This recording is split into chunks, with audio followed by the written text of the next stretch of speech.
Why do I go to Elmhurst College? I'm close to everything. I need a great school at a great price. I'm learning about myself and my role in the world. I love a challenge. I'm dreaming big. But feel totally at home. I want an education with meaning.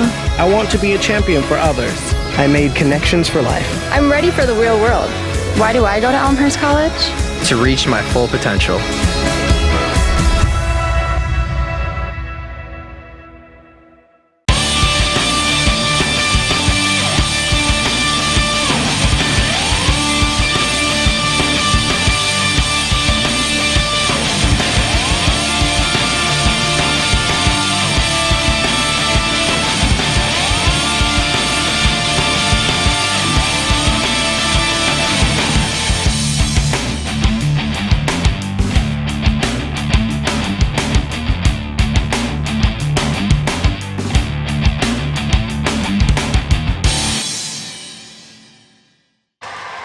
And we welcome you to R.A. Faginal Hall on the campus of Elmhurst College as we bring you Blue Jay basketball.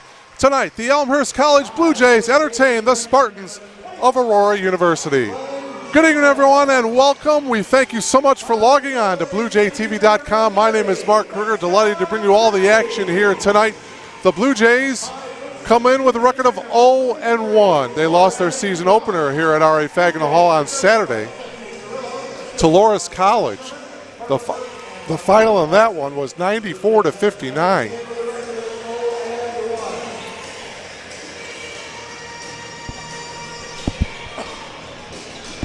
And for the Spartans of Aurora University, well, this is their season opener here tonight. So we are just about ready to go here. Michelle Horvath, Steph Stassen, and Doran Stewart are your three officials. Blue Jays in the home white, and I'll tell you, folks, they have had a bunch of injuries hit them. 4 starters are out, including Marissa Urso.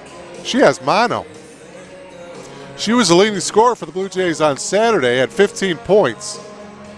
So she is out. So the starting 5 for Tethany Carrillo: Mia Reese, Jocelyn Jacob, Anna Hill, Becca Gerke, and Lauren Goff.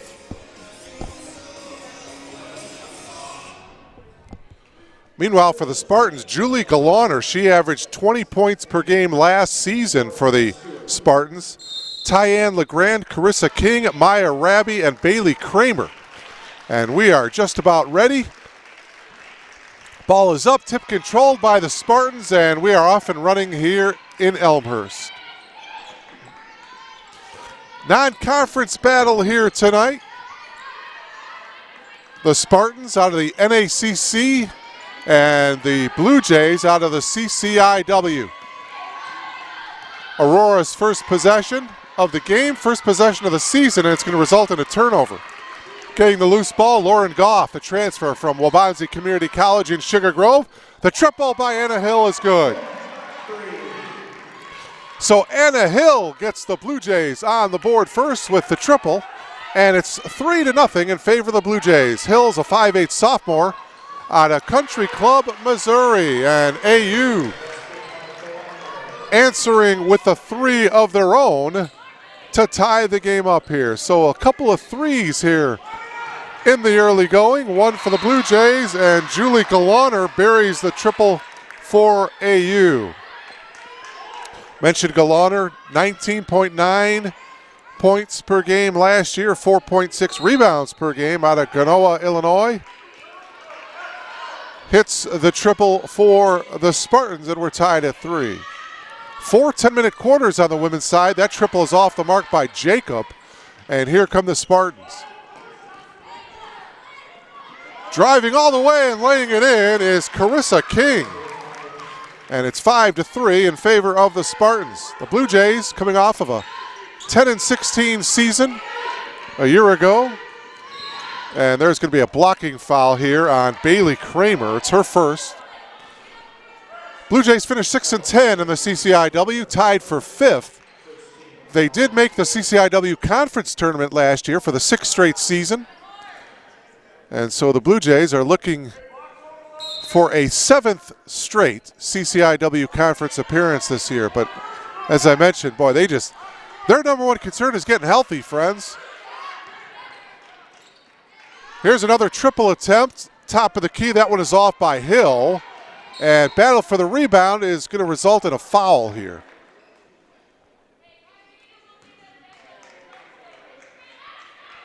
The foul is going to be on Aurora University.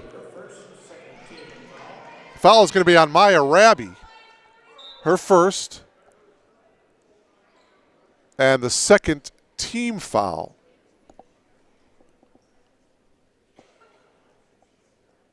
Rabi a year ago averaged 13.5 points per game, 5'9" senior from Liberty Township, Ohio. 20 seconds on the shot clock. Inbounding it is Reese. Reese still looking. Now she gets it in. Good movement around the perimeter. Reese will take the left baseline shot. That's off the mark. Rebound Rabi. Here come the Spartans, leading by 2. Inside and off the glass is good by Maya Rabi.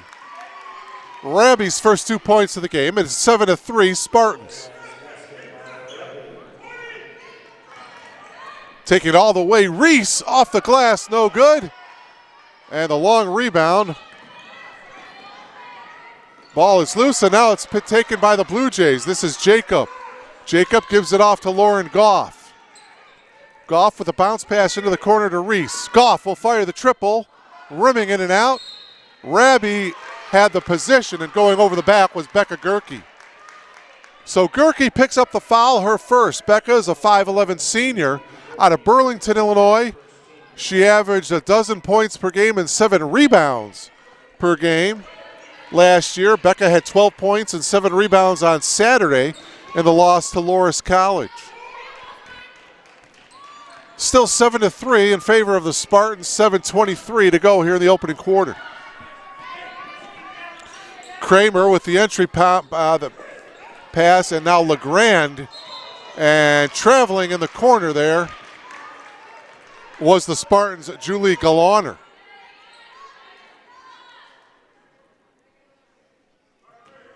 Token pressure in the backcourt here by the Spartans. Goff looking for some help. Now she gives it to Hill. Hill finds Gerke. Triple attempt by Jacob is off the mark. Rebound pulled down by Galaner. Here's Kramer. Kramer makes the move, puts up the shot, and gets fouled by Anna Hill. It's a shooting foul. First foul on Anna Hill. It's the second team foul. And so the first trip to the foul line will be Bailey Kramer. Bailey Kramer is a 5'6" sophomore from Mokina, Illinois, a former Griffin, Lincoln Way East product. First free throw is good for Bailey, her first point of the game.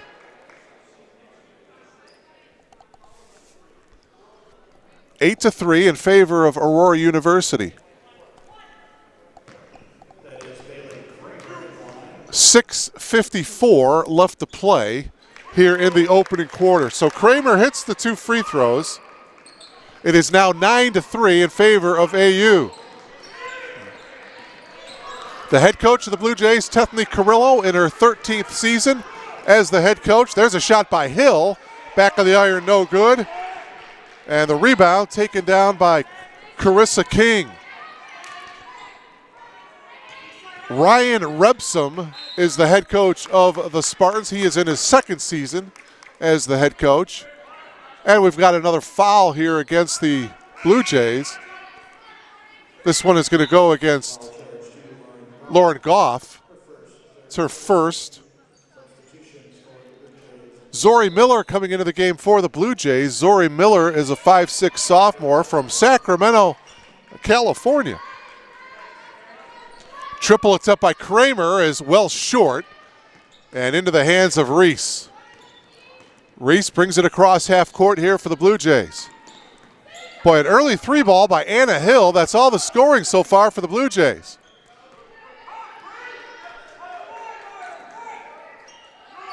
Inside to O'Donnell. Courtney O'Donnell into the game now for the Blue Jays. We've got a held ball here now. Courtney, a 5'10" junior. And on the held ball, possession arrow going to the Blue Jays. Allie Reichert coming into the game for the Spartans. Reichert is a 5'6" junior from Massawa, Ohio. She averaged 6 points per game, 3 rebounds per contest last year for the Spartans. Up top here is Jacob. Zori Miller at the top of the key. 3 seconds to shoot. Miller gets it off. Goff gets the shot off at the buzzer, and she hits. So Lauren Goff hits as the shot clock buzzer went off, and it's 9-5. Back at the other end, the left-handed layup by Carissa King is no good, but she was fouled. And I believe it's going to be on Lauren Goff. No, instead it's Courtney O'Donnell.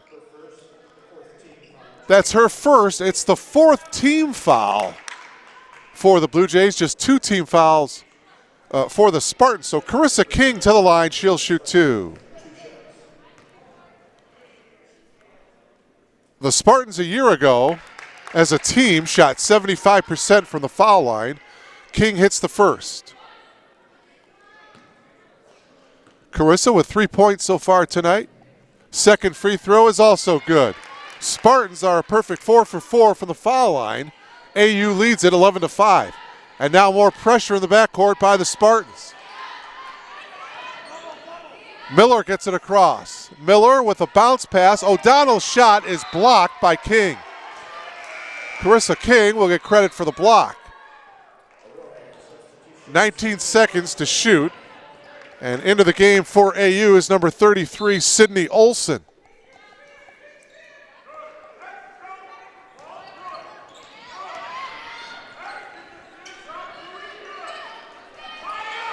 .11 to shoot. Reese in the lane. She dribbles out of it. Miller into the corner. This is Jacob. Her triple attempt is off. Long rebound to Miller and a new shot. Well, check that.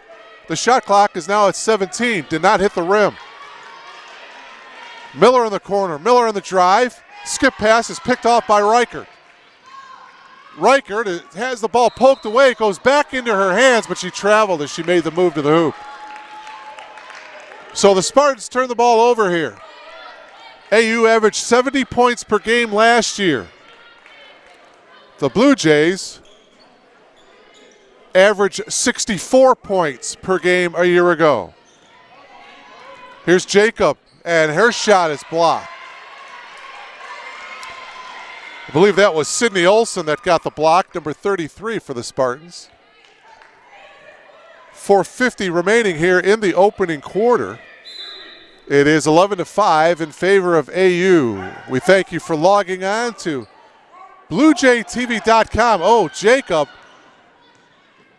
with the turnover and on the drive by Reichert, and she was fouled. So Allie will come to the line here to shoot 2. Boy, not a good play by Jacob. She could have retrieved the ball in the backcourt, but instead she tried to make the save, and she saved it right into the hands of Reichert of the Spartans. Back into the game is Becca Gerke, number 30 for the Blue Jays. So Allie Reichert will have 2 shots here for AU. Reichert's first free throw, well, it's a 2-shot foul. So she missed the first, she'll have 1 more.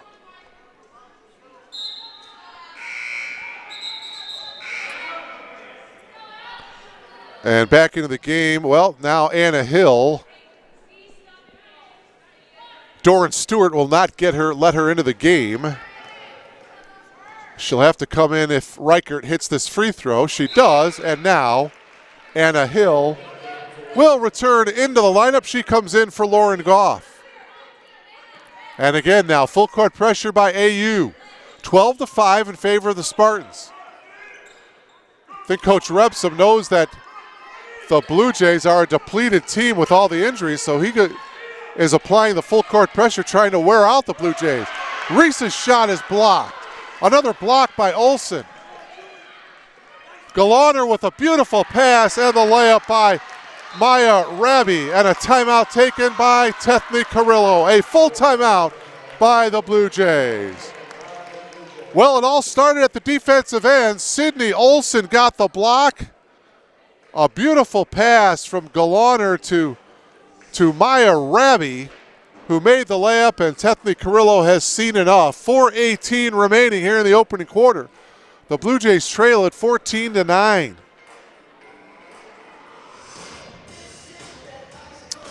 That loss to Loras College on Saturday, the Blue Jays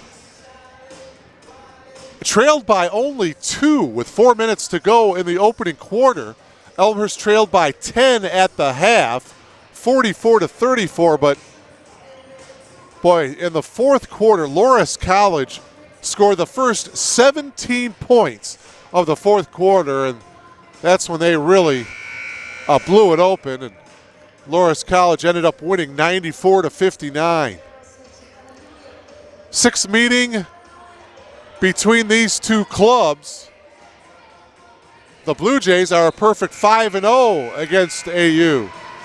Last meeting was November 10th of last year at Aurora University, and the Blue Jays won that ball game 67-56. The very first meeting between these two ball clubs was back on December 30th, 2014. The Blue Jays won that ball game 87-52.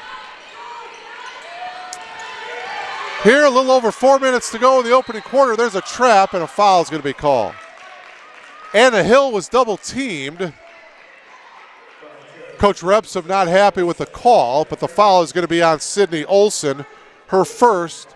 It's the third team foul for AU. O'Donnell looking for the ball down on the block. She has it. Flips it out to Hill. 12 to shoot. Hill picks up her dribble, gives it to Miller. Miller penetrating, and a double dribble call against Zori Miller. So some pretty good defensive pressure by the Spartans, and the Blue Jays get a turnover. The Spartans cause a turnover. Reichert brings it up here for AU, guarded by Miller. Here's Olson. Bounce pass to LeGrand. And AU, it was knocked out of bounds by the Spartans, so AU will inbound it with 13 to shoot. 3:37 to go here in the opening quarter. Julie Galaner will trigger the inbound for the Spartans. She gets it into Reichert, right back to Galaner. Galaner for three. Front of the rim, no. Olson with the rebound. She goes up and was fouled. So Sydney Olson doing a good job of getting the offensive rebound. Anna Hill picking up the foul. That is Anna's second. And so to the line for the first time tonight is Sydney Olson. Olson back of the iron, no good. The Blue Jays have yet to get to the foul line here tonight. This is the eighth trip. I should say, yeah, this is the eighth free throw for AU. Both free throws missed by Olson, so the Spartans are now 5 of 8 from the free throw line. The Blue Jays on Saturday with just 14 points in the paint. So they are more of a perimeter shooting team. And as I mentioned, they have yet to get to the foul line here tonight. 3:24 to go here in the opening quarter. 14-5 in favor of AU. Reese gives it off to Hill. Hill playing with the two fouls. Gerke in the corner. Gerke tried to pass it inside to O'Donnell, and it was knocked away. 12 to shoot. Miller will inbound it. Zori still looking now. What's the call? A 5-second violation. And another turnover for the Blue Jays.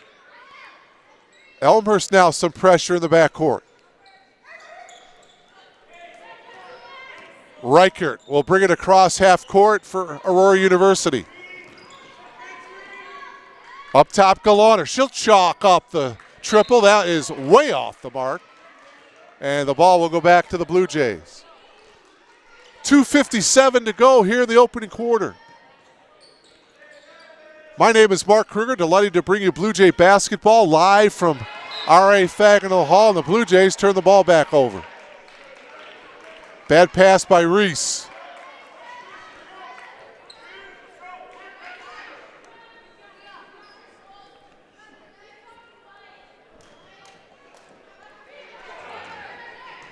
Reichert on the penetration, and it's stolen by Gerke. Gerke throws it ahead to Reese. Reese can't make the layup, and LeGrand gets the rebound for the Spartans. Great opportunity there for the Blue Jays to score. Now in transition, Olsen gets the easy one. Sidney Olsen running the floor gets rewarded with an easy layup. And it's 16-5 in favor of the Spartans. And now a trap in the backcourt, and they're going to call a foul. Blue Jays fortunate. Allie Reichert is going to get called for the foul. And for Reichert, that's her first.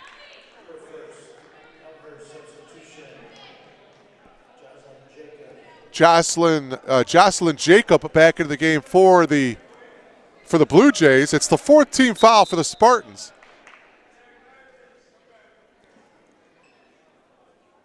And Reese was at the free throw line, and now was there oh, Reese is just going to inbound it. All right. So Reese will inbound it. It's just the fourth team foul.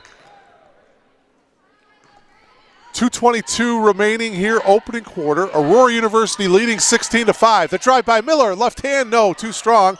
Loose ball. Gerke got it back. New shot clock for the Blue Jays, and a foul will be called, a reach-in foul on Becca Gerke. Gerke's going to pick up her second foul.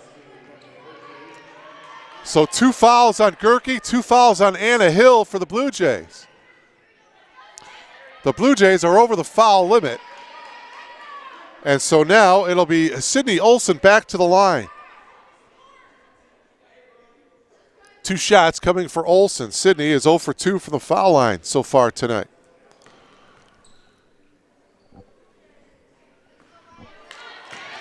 Back of the iron, no good. A 3 ball by Anna Hill and a field goal by Lauren Goff. All the scoring for the Blue Jays so far tonight. Second free throw by Olsen. Hits the front of the rim, and that one rattles off. O'Donnell got the rebound. So Sidney Olsen is 0 for 4 from the free throw line tonight. Still 16-5. Boy, the Blue Jays are having trouble with the pressure of AU, and now we're going to have a held ball, and on the alternate possession, it'll go to the Spartans. Carissa King back in for AU. Lauren Goff checks back in for Tethany Carrillo. Miller sits down.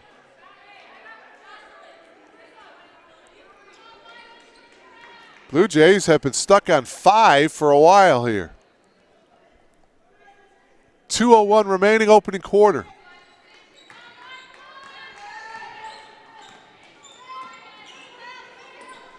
Two home games to start off the season here for the Blue Jays, and that drive is partially blocked, but getting it back was Reichert. Her putback was no good. Gerke comes out of it. Gerke, and yeah, double dribble call against Becca. The Blue Jays will be on the road on November 20th against St. Mary's of Indiana. That's a 7 o'clock tip-off. And then they'll be back home here at R.A. Faginal Hall on November 22nd against Olivet and November 23rd against Buena Vista. Non-conference schedule continuing for the Blue Jays. They'll open up CCIW play December 4th against Carthage. Reichert with a skip pass to King. King with the entry pass inside. And a foul is going to be called on Courtney O'Donnell. So O'Donnell with 2 fouls, Hill with 2 fouls, and Gerke with 2 fouls.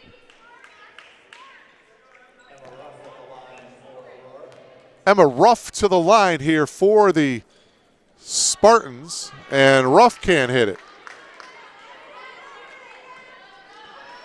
Boy, the Blue Jays, again, we talk about all their injuries, and now they've got foul problems.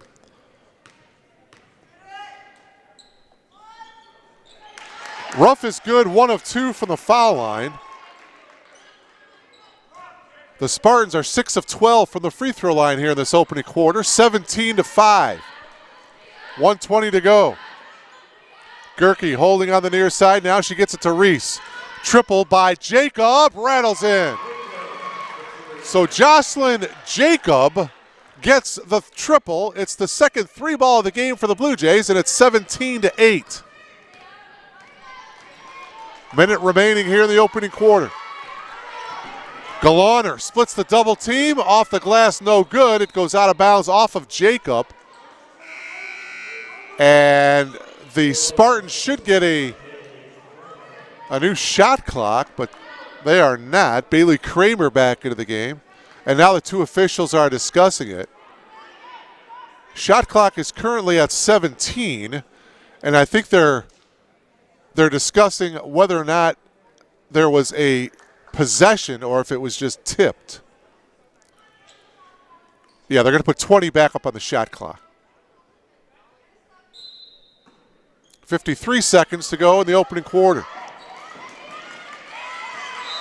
And a 5-second violation. So the Blue Jays get the ball back here. Trailing by 9. And again, that full court pressure here, it's a trap by the Spartans. They like to trap right around half court.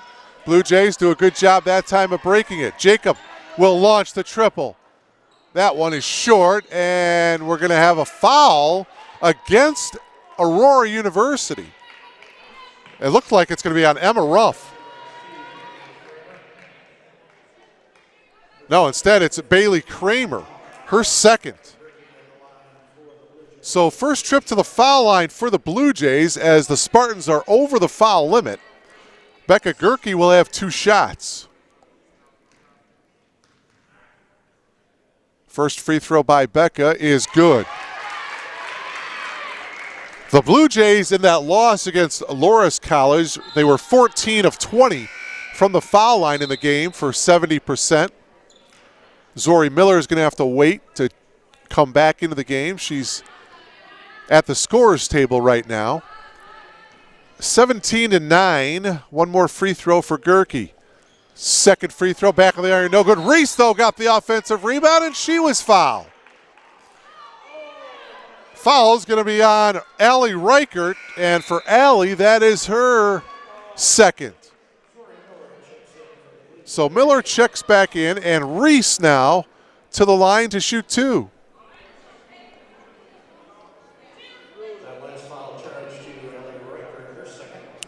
So for the Spartans, Kramer and Reichert each with 2 fouls. Reese hits the free throw. And Reese will have one more. It's 17-10 in favor of Aurora University. 39.5 seconds remaining. Second free throw is also good by Reese. There's a 9.5 second differential between the shot clock and the game clock. Reichert into the front court, guarded by Jacob. Kramer. Here's Galaner. Galaner with a nice bounce pass to Ruff. Ruff takes the shot and hits. Emma Ruff with 3 points, and it's 19-11. Shot clock is turned off here. 14 seconds to go in the quarter. Miller's 3. She may have shot that one a little too early. AU with a chance here. Final seconds, and that one's knocked away by Reese. Spartans will have a shot here with 4.3 seconds to go in the quarter.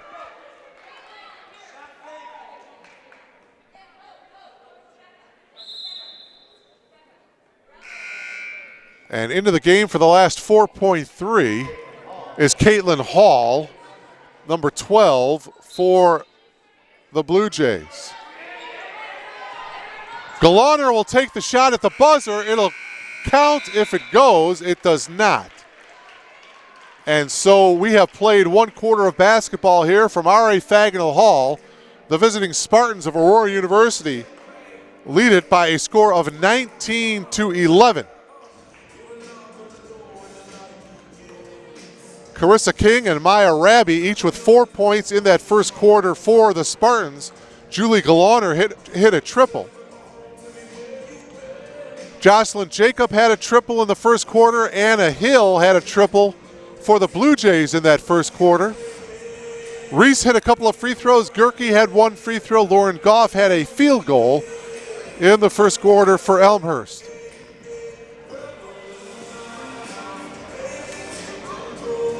3 teams in the CCIW that are undefeated in the early going. Of course, all teams have played non-conference competition. Illinois Wesleyan is 2-0. Millikin is 2-0. And the Wheaton Thunder also 2-0 on the season.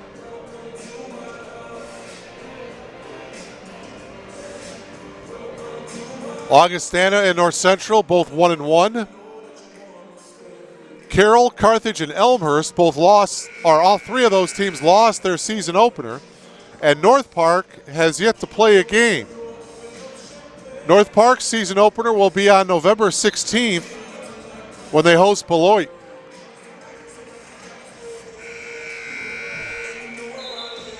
All right, so the second quarter just about ready to go. Blue Jays will send out Anna Hill,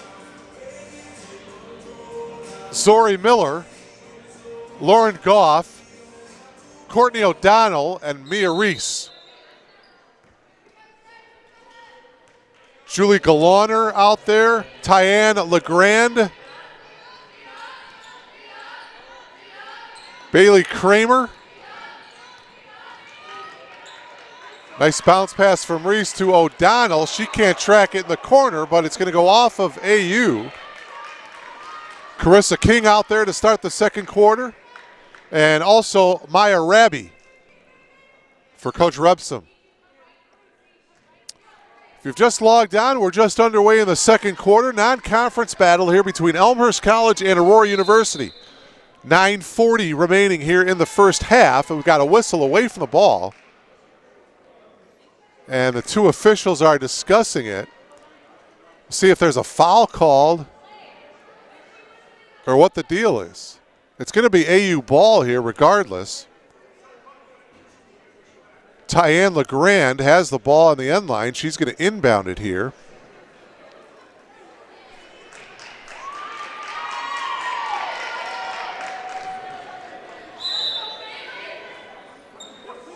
And it looks like it's just an inadvertent whistle apparently.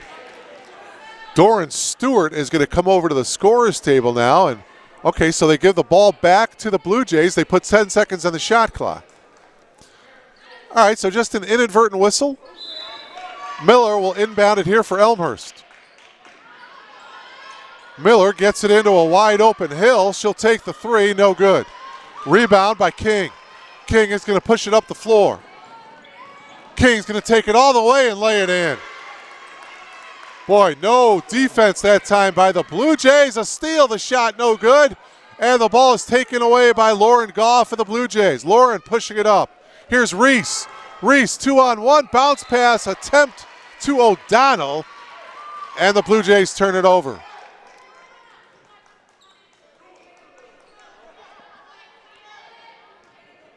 Kelly Wyrick not in the game. Elena Cabrera, one of the many injured players, a couple of the many injured players for the Blue Jays.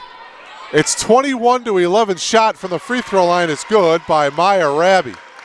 Raby is the leading scorer with 6. King also has 6. 23-11, Aurora University. Spartans looking for their very first win against the Blue Jays in the season's history. Goff holding on the far side, now passes it up top to Miller. O'Donnell takes it all the way, blocked from behind by Raby, but she is going to get called for the foul.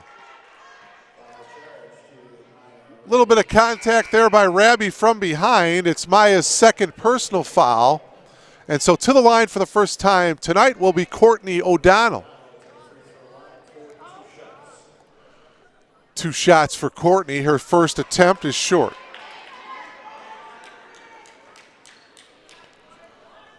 So Courtney will have one more here with 8:36 to go in the half. Second free throw is good by O'Donnell, her first point of the game.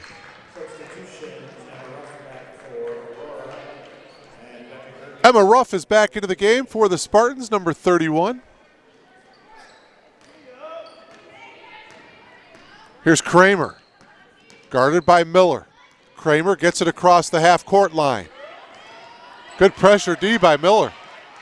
Kramer, backdoor bounce pass to King.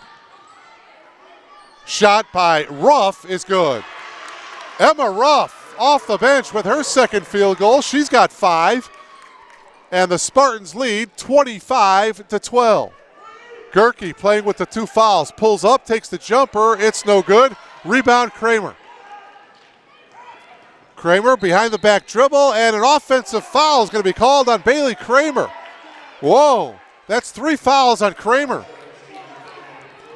So Bailey pushed off, and she now picks up her 3rd foul. And Coach Repsom leaving her in at the moment. 8 minutes to go here in the half. Boy, you would think that Coach Repsom would get her out of the game. And yeah, he's going to his bench. Here's Miller on the drive. Bounce pass. Gerke can't handle it. And down on the floor was Ruff. And AU calls a timeout. Ruff was in trouble, so a 30-second timeout taken by AU. Bailey Golden is going to come into the game for AU. Golden will come in to replace Bailey Kramer, who is going to leave with the 3 fouls. Golden is a 5'1" freshman from Salida, Colorado.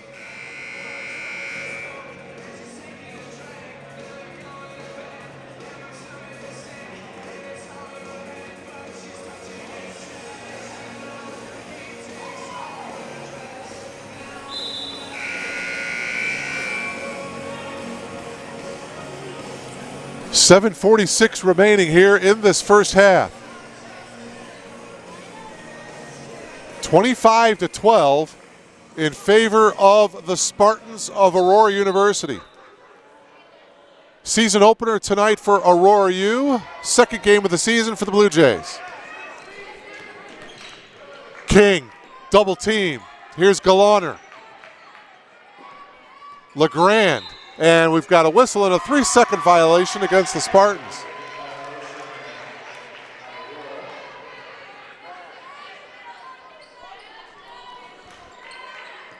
Again, pressure in the backcourt by the Spartans. Goff, and the bad pass intended for Anna Hill, and the Blue Jays turn it over again. That pressure by AU is giving the Blue Jays fits. 25-12 in favor of the Spartans. Galaner will launch the triple. She falls down after the shot. Reese got the rebound. Reese pushes it up here for the Blue Jays. Nothing there, so she'll bring it out. Reese up top here to Hill. Hill will launch the triple. That's no good. Gerke battling for the rebound, but Ruff got it for AU. Here's King. Trying to get it to Galaner. Now she does. Galaner guarded by Goff. And a nice poke in by Lauren, and Lauren stepped out of bounds. Goff almost got the steal. Good quick hands by Lauren. Well, now they're giving the ball to the Blue Jays. So Lauren Goff with a nice defensive play, and as a result, Elmhurst gets the ball here. 6:46 to go in the half. Blue Jays need a bucket, trailing by 13.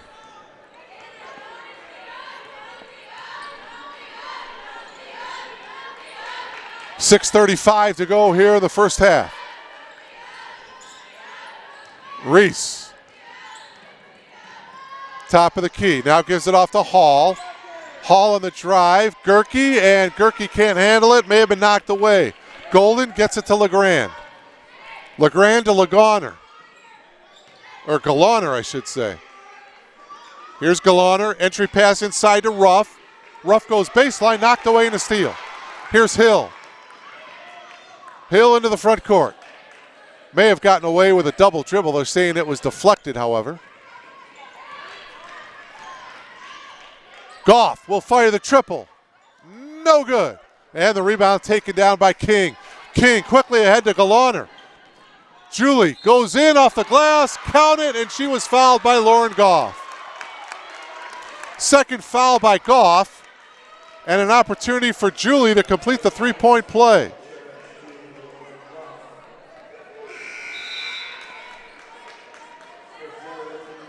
Back into the game now is Jocelyn Jacob. She comes in for Goff. Galaner now with 5, chance to complete the three-point play. 27-12 in favor of Aurora University. Free throw by Galaner is good. So Julie hits the three-point play. O'Donnell back in for the Blue Jays. And now full court pressure by the Spartans. See if the Blue Jays can handle it here. Get it into Jacob. Jacob back to Reese. Reese splits the double team, loses it, but the foul is going to be called on Aurora University.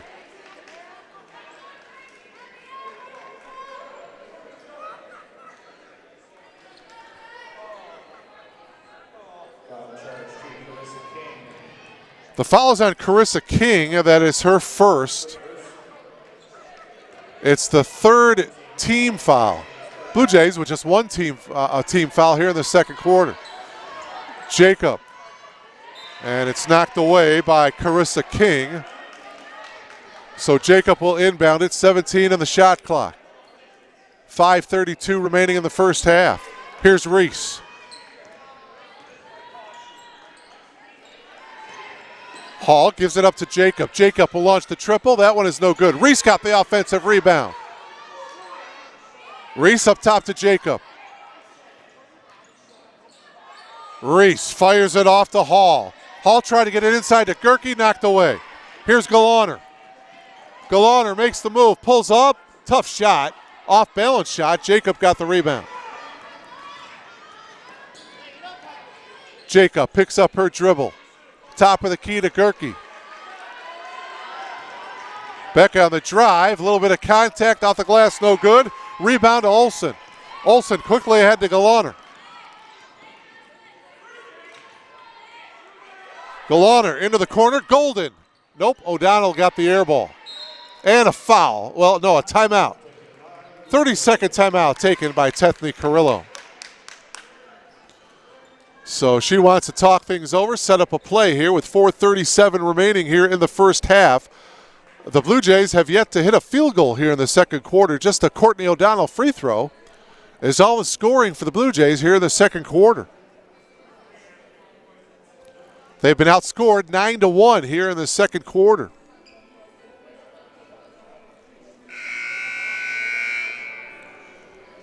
$16-point advantage for the Spartans, 28-12. In that game on Saturday against Loris, the Blue Jays shot 33% from the field, 18 of 55. They were 9 of 31 from behind the three-point stripe. That was good for 29%.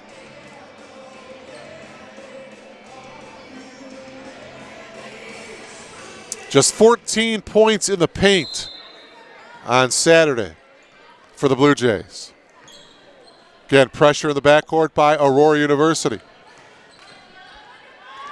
Getting it across is Hall, or is Reese. Reese double teamed, and she stepped out of bounds.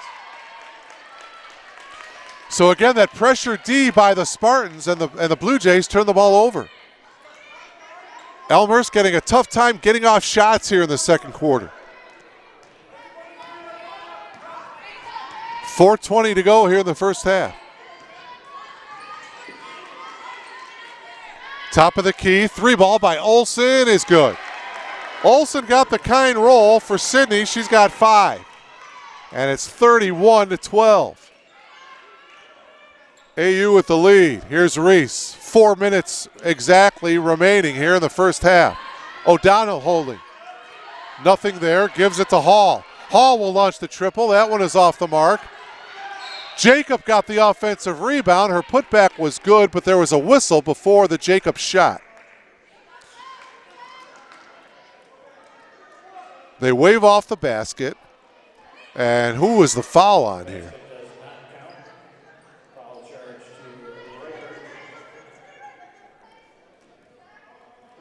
Allie Reichert picking up the foul. So for Allie, that's her third. Second AU player to have 3 fouls.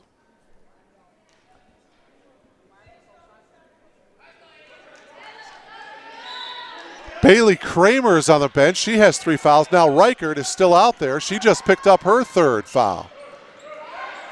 O'Donnell in the baseline. Baseline, she drives, got cut off, launched it out to Hall. Here's Reese and a blocking foul. And AU is over the limit now. Reese will be shooting the free throws. The foul was on Carissa King, her second. So 5 team fouls for AU, just 1 team foul on the Blue Jays. So Reese to the line.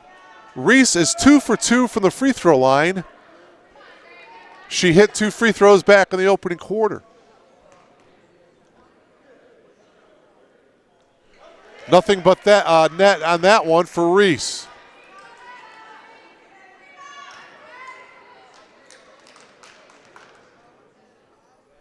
Second free throw, and she hits both of them. The Blue Jays are 6 of 8 from the free throw line tonight. It's 31-14. Reese with 4. Gerke nearly picked up her third foul. Instead, it's Reichert getting the field goal. 33-14. Reese in the backcourt now. 1 dribble and passes, and there's a 10-second count. Again, the AU defense causing the Blue Jays to lose control. That one a 10-second call. Boy, Tethny Carrillo is certainly going to have to talk about breaking the pressure D of the Spartans in the halftime chat. LeGrand passes it off to Galaner. Galaner on the drive, count it, and she was fouled. So Julie Galaner looking to complete the 3-point play for the second time. The foul is on Hall, her first.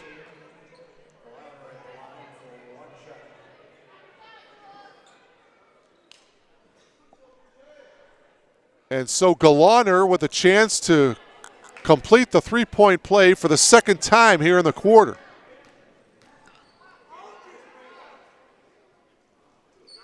It's up and good. Galaner is the leading scorer right now. She's got 9. The lead is 22, 36-14. 3 minutes remaining here in the first half. Reese double teamed in the corner. And a turnover. Galaner in the open floor, the reach in, and a foul on Hall. 2 fouls now on Caitlin Hall.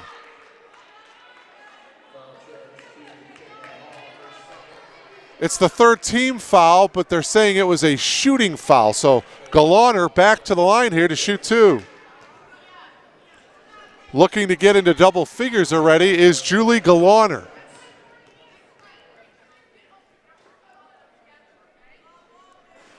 First one is short.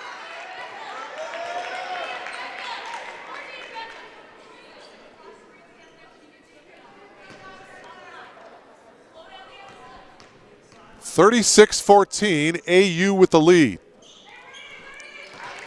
Galaner now in double figures with 10. And it's 37-14. Reese passes it to Gerke into the front court. Gerke picks up her dribble. AU looking for a travel, not going to get it. Gerke, top of the key. 13 on the shot clock. Jacob will launch the triple and hit. Jocelyn Jacob, her second triple of the night. She's got 6, and it's 37-17. Trying to answer at the other end. That triple is off the mark. Here's Hall. Another triple attempt by Jacob, back of the iron. Gerke got the rebound. New 20-second shot clock. Gerke goes up. Yes, and she was fouled. So Becca Gerke looking to complete the 3-point play. Good offensive rebound and the putback by Becca Gerke.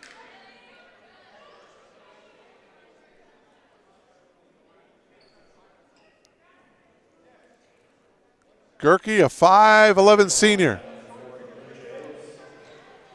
out of Burlington, Illinois.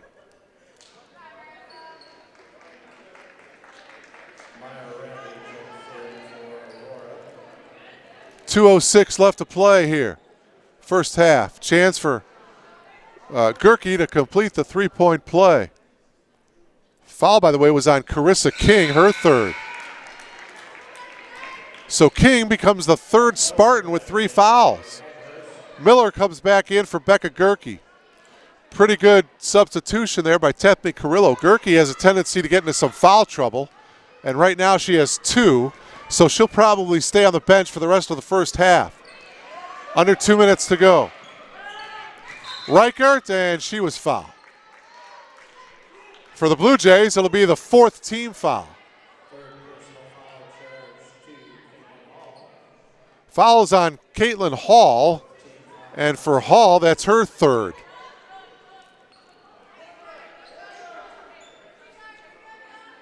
.155 to go here in the first half. Get it inside to LeGrand. LeGrand, her first 2 points of the game. So all 5 starters have scored for both teams. 39-20. 19-point lead for Aurora University. Here's Reese into the lane, and she was fouled. It'll be a 2-shot foul here. Tyann LeGrand with the foul, that's her first. And so Reese back to the line to shoot 2. It's the 5th team foul for AU. Reese is a perfect 4 for 4 from the foul line tonight. 1:35 to go here in the half. Reese is now 5 for 5 from the foul line here in the first half.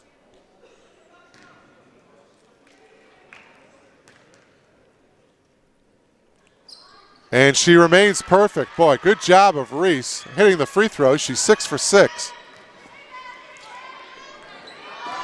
Reichert. Nice pass out of the baseline. Raby takes the shot and hits. Raby with 8, and it's 41-22. AU with the lead, 1:16 to go. 3 ball by Jacob, no good. Miller trying to track it down, and she stepped out of the ball went out of bounds, it looked like. So the ball going back to the Spartans here with 1:08 remaining.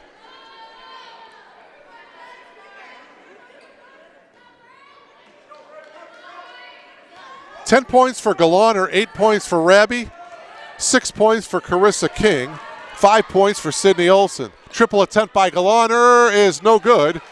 Miller got the rebound. Zori into the lane, takes it all the way. It was blocked by Raby. And a good, whoa, I thought Miller almost had the steal. Passes it off to Reichert.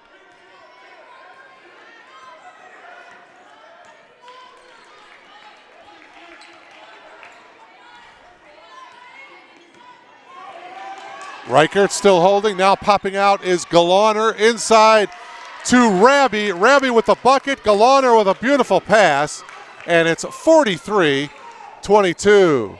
Shot clock turned off, 16 seconds remaining in the half. Here's Jacob holding, into the corner is Reese. Inside O'Donnell, pump fake, shot is good, but she traveled. Wave off the bucket, O'Donnell with the travel. O'Donnell thinks she's going to be shooting free throws, and now she realizes that she got called for the travel and can't believe it. Courtney thought she was going to try to complete the three-point play, then finally realized she got called for the travel. In the backcourt, trying to take the charge was Reese, but it's going to be a blocking foul against Reese. That's her first. The Blue Jays over the foul limit. Boy, not a good foul. In the backcourt with 4.1 seconds remaining. And that puts Galaner to the line for 2 shots. Good hustle play by Reese as she tried to take the charge, but was a step late, and now Galaner will have 2 free throws. Galaner's first is good. Galaner now with 11. Blue Jays will get a shot at it here with 4.1 seconds left.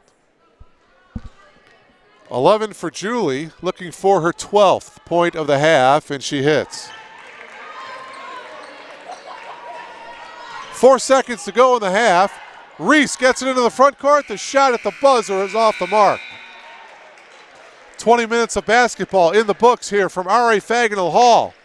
The visiting Spartans of Aurora University lead it here at the break by a score of 45-22. We'll take a break and come back for third quarter action. You are logged on to BlueJayTV.com.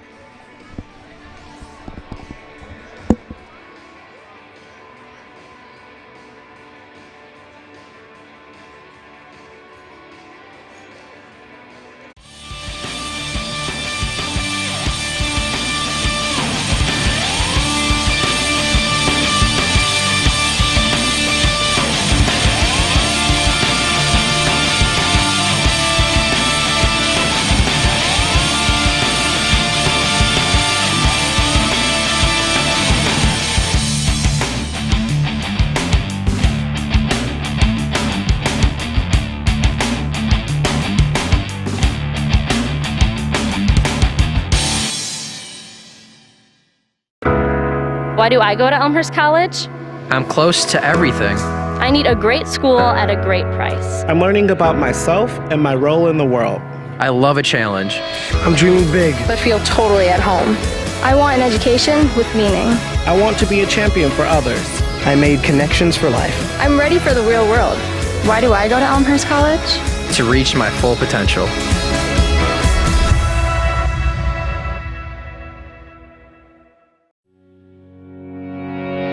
Scotty Williams takes his place in the Hall of Fame as the most decorated football player in Elmhurst College history. From 2009 to 2012, Williams rewrote the Elmhurst record book, cementing his place as one of Elmhurst's all-time greats. A four-time All-Conference selection, Williams earned first-team All-Conference honors for 3 straight years from 2010 to 2012. He set a single-season rushing record in 2010, only to break it in 2011.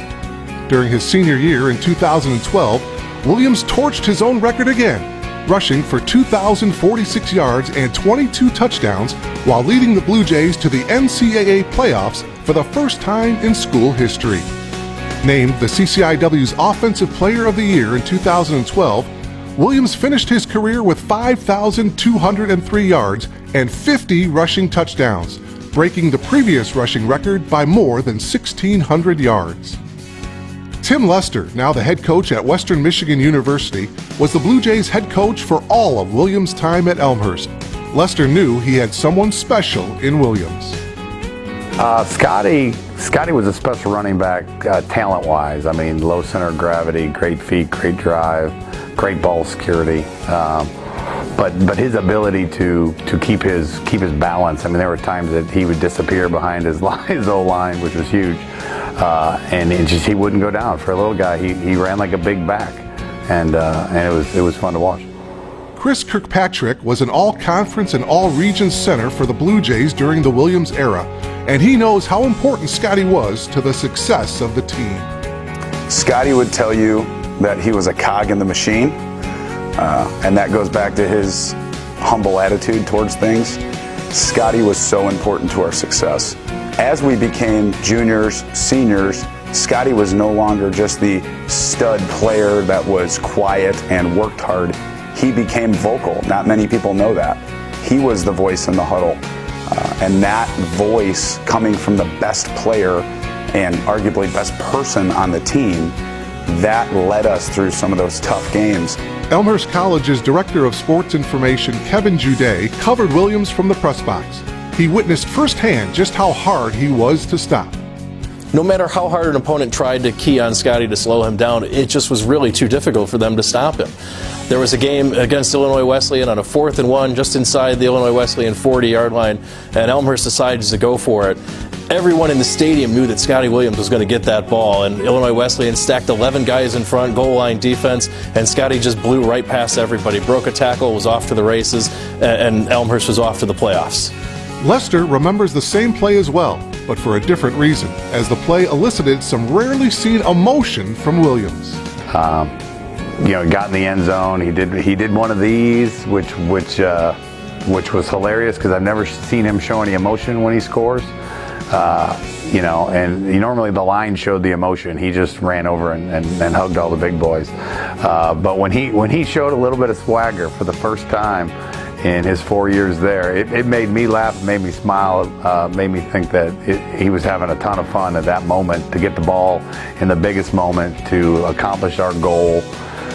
And he popped one and then, had a little fun in the end zone, which I'll never forget.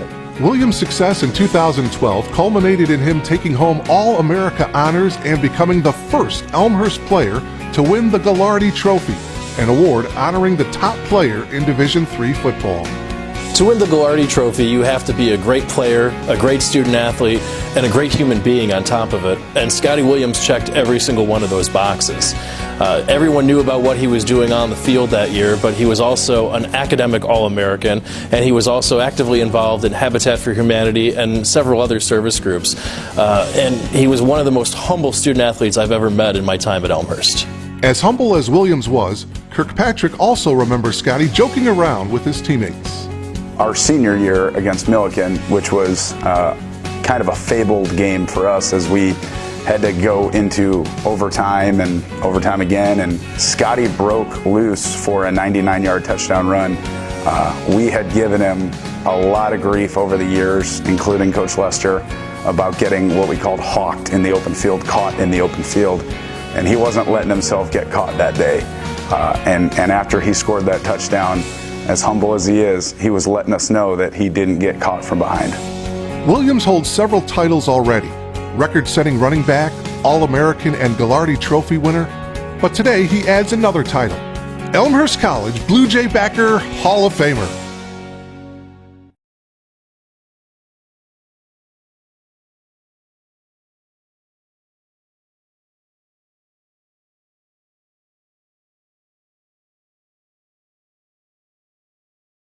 Having digital media skills is going to make a student, when they graduate, more employable. Whether they were a digital media major or a biology major, they're going to have the skills that they need to be able to tell a digital story. So they will all take a course called Digital Storytelling and a course called Story Structure. It requires communication and collaboration and innovation, and these are skills that they will be able to take with them whether they continue to work on a media project, whatever field they go into, or just life itself. Embark on a journey to a new future with an advanced degree from Elmhurst College. Whether you want to take your career to the next level or discover an entirely new direction, Elmhurst College has a graduate program for you. 12% of our population have a master's degree. We're in a period of specialized master's degrees. The advanced degree is a time to get more specific into some areas that you're interested in. I believe that when you're looking for a graduate degree, you have to be ready. You need to do some exploration up front to get some idea of what's possible, what people on the outside want and are interested in, and to begin to think about how that may match with your own abilities and interests. Spend some time thinking about what they're passionate about, what they really enjoy, and what they want to learn more about. But it's people that may want to better themselves in their career. They might want to look to another industry or maybe even another career. But many are coming just for that personal achievement. It's something they always wanted to do. At Elmhurst, we believe the educational journey should be student-centered. You'll notice that difference from the moment you connect with us. You'll join a network of professionals and peers who will support you throughout your studies and your career, connecting you with employers all over the Chicago area. You'll hit the ground running, tested, proven, and ready.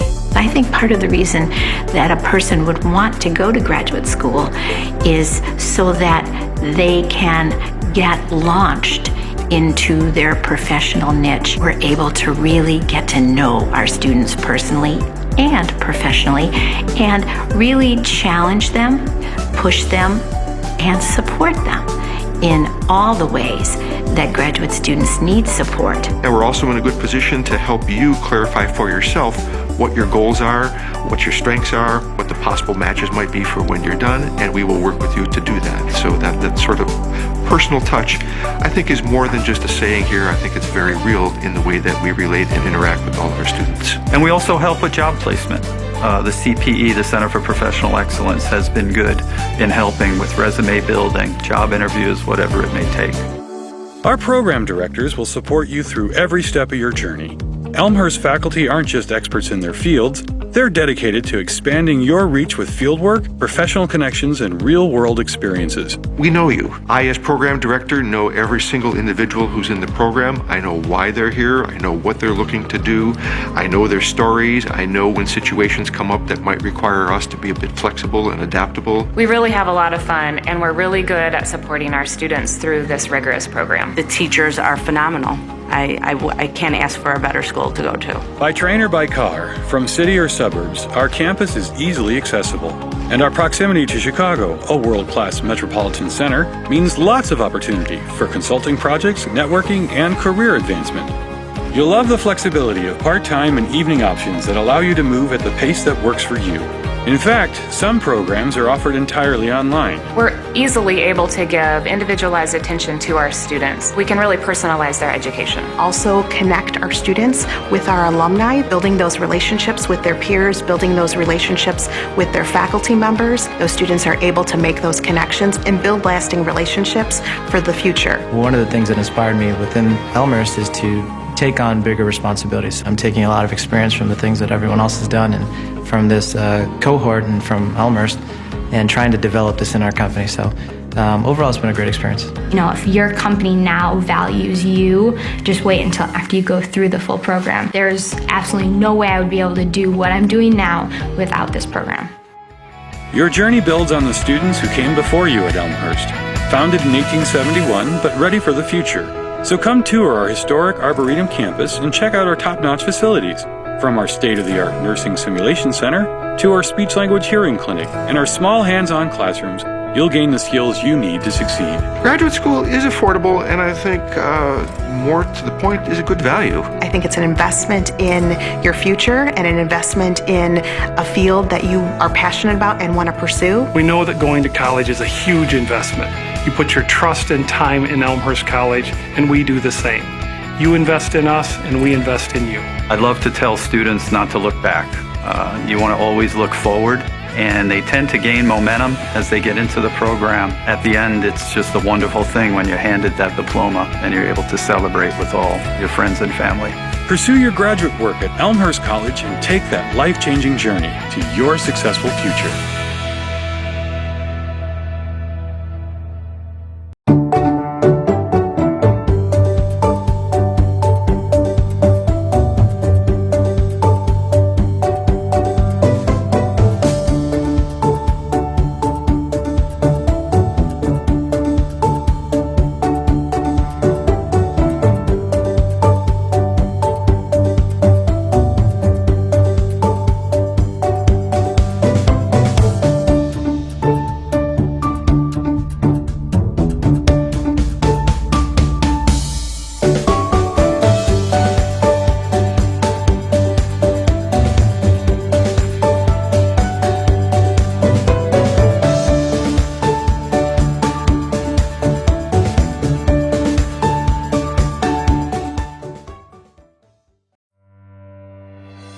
I would say the typical student, however, might be someone who says that they like GIS, maybe they've had a taste of it somewhere in a previous class. We have geography majors, political science majors. They might have specialized in environmental studies or biology. We even have people in economics and healthcare, military people. In the military currently, the people can come in almost with any kind of a background because it's going to be applicable in understanding the spatial distribution of whatever it is that they're looking at. The software that we use for the most part of our program is Esri's ARC Suite, I want to call it. And so a lot of programs that are done in ArcMap and ArcPro connect into a cloud platform in ArcGIS Online. So we incorporate all three of those. A lot of students enjoy programming. and so they'll enjoy it, like the Python and the geodatabases course, and that's maybe the job that they're going to be doing, maybe even writing algorithms. Other students really like the cartographic aspect. They like making maps, and so once that data is collected and put into the GIS system for analysis, they're the ones that get to manipulate the colors and the lines and the shapes, and sometimes even produce maps that'll be printed or put in web settings. Once you become more proficient in GIS, there's actually different jobs and different opportunities. Someone who really tends to like the satellite imagery or LiDAR, they might be more interested in focusing on remote sensing. Other people really are, they're much more into the GIS, where they can download data, you can get real-time data. Those people tend to become GIS technicians or analysts. We have people who really like to be out in the field, and so they might be more into the data collection. It's one thing to go into the program thinking I want to be a GIS analyst, but it's another thing to keep your mind open that there really are a lot of possibilities.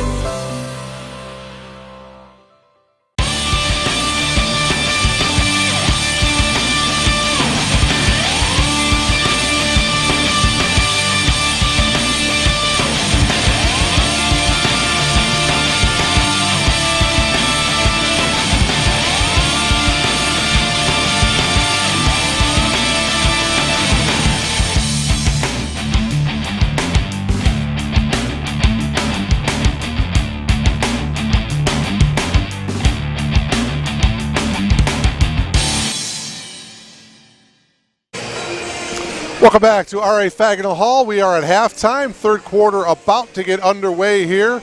Mark Kruger thanking you for logging on to BlueJayTV.com. The Spartans lead it here at the break by a score of 45-22. The story of the first half was the pressure defense by Aurora University. That led to 17 first half turnovers by Elmhurst, which led to 13 AU points off of those turnovers. Big advantage to AU off the bench, 13-1 advantage in the points off the bench. Remember the Blue Jays with a lot of injuries. 3 points, 3-point field goal attempts. AU was 2 of 10. Elmhurst was 3 of 17 for 18%. Shooting in the first half, the Blue Jays shot just 16%. They were 5 of 31 from the field. Meanwhile, the Spartans 16 of 27 for 59% in that first half. Leading scorer, Julie Galaner with 12, Maya Raby with 10. Here's a steal and King with the lay-in. King now with 8. And again, that pressure in the backcourt by AU. 47-22.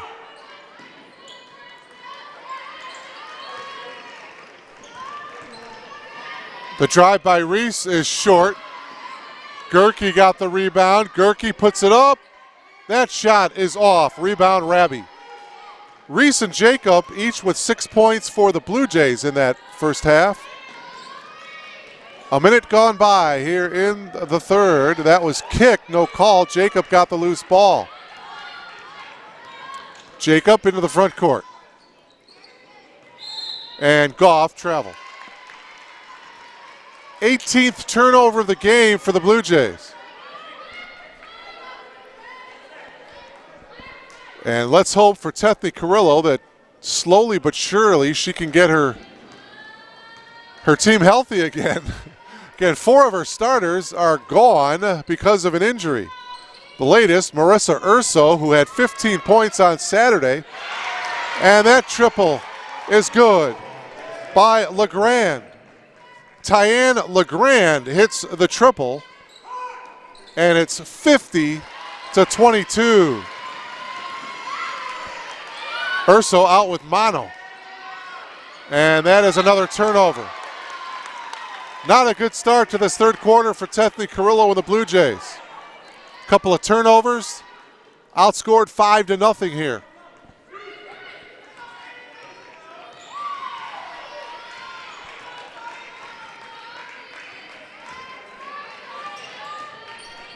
Here's Galaner, passes it off to King. King picks up her dribble, cross-court pass over to Kramer. Kramer's triple is short, and Gerke got the rebound. New 30-second shot clock here for the Blue Jays.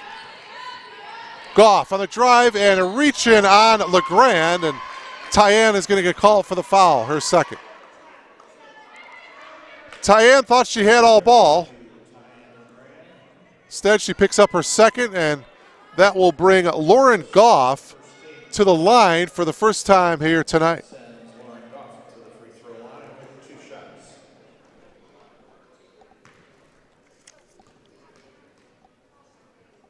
Goff had 8 points on Saturday.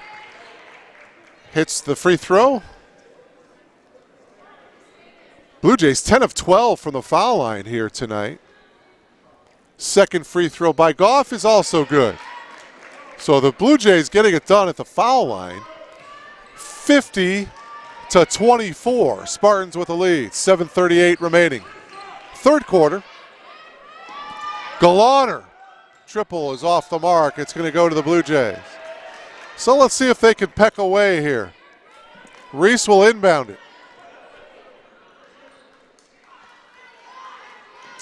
Again, the Blue Jays, this is their second game of the season. For the Spartans, it's their season opener. Gerke holding. Gerke on the drive. Off to Reese in the corner. Up top is Goff. Reese will fire up the triple. No good. Gerke with the rebound. Gerke with the left hand, yes. Becca Gerke now with 6. Good strong rebound by her. And it's 50-26.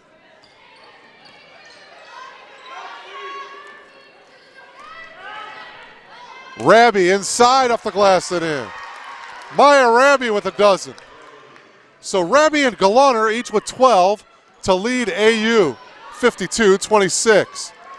The Spartans have doubled up on the Blue Jays here. Jacob fires it. The shot by Hill is off. Tapped around and into the hands of AU's Galaner. Julie into the front court. Julie gives it to Raby. Raby, offensive foul. Nice job by Reese of taking the charge.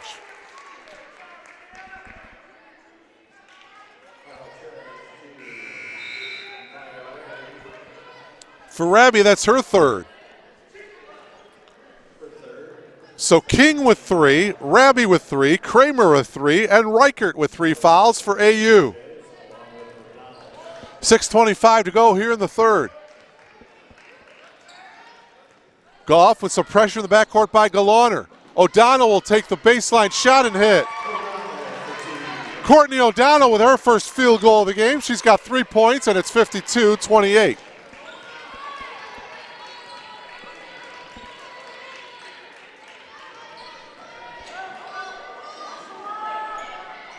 King, nice pass inside, and the lane is good by Raby.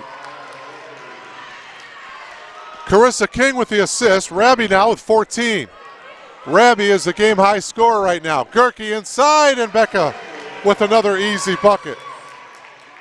Becca Gerke now with 8. Galaner gets around Reese. Galaner takes it all the way, and she's fouled. So Julie Galaner will come to the line, where she is 5 of 6 from the free throw line tonight.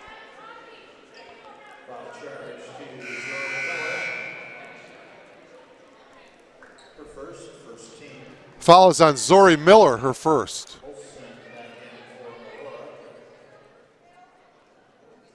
Two team fouls for AU, 1 team foul for the Blue Jays. Julie Galaner to the line for 2. 12 first half points for Julie. And she continues to shoot well from the free throw line, where she is 6 of 7.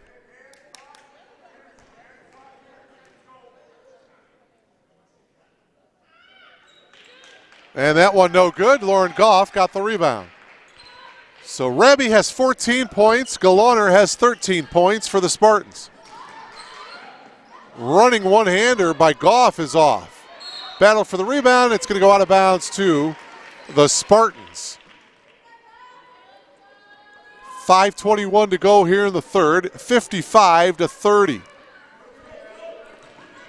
Carissa King gets it across the half-court line. King lost control of the ball, and the loose ball picked up by Raby, and she traveled.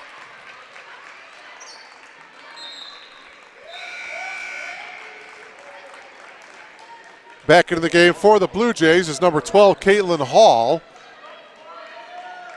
Zori Miller will have a seat.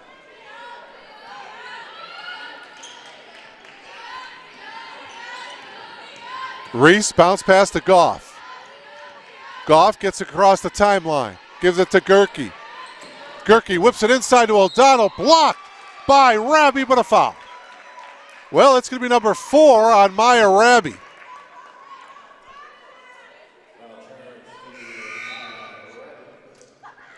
It comes with exactly 5 minutes remaining here in the third, so she's going to sit down, and Emma Ruff replaces her.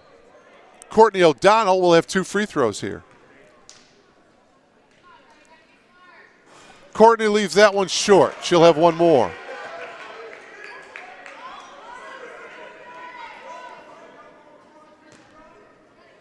Second free throw by Courtney O'Donnell is good. Courtney O'Donnell with 4 points tonight, 55-31.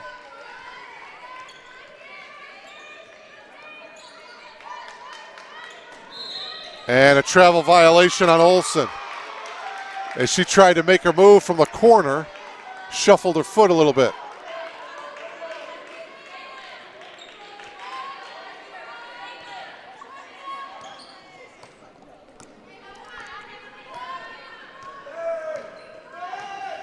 Here's Reese. Reese inside to O'Donnell, coming over and committing the foul was Sydney Olsen, her second. Actually a pretty good foul by Olsen, forcing O'Donnell to connect from the foul line. 4:39 remaining here in the third. O'Donnell will have 2 free throws here. Hits the first, she'll have 1 more.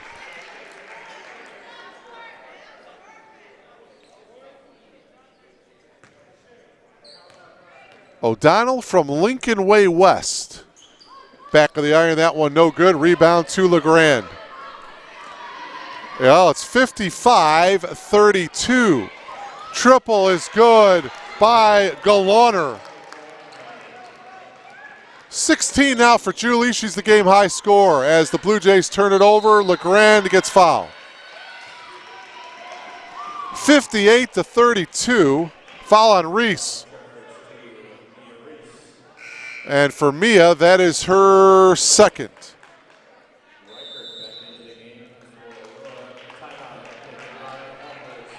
Timeout taken by the Blue Jays. It'll be a 30-second timeout. 4:21 remaining here in the third. Julie Galoner is the game high scorer. She's got 16 points. She came in averaging 20 points per game a year ago.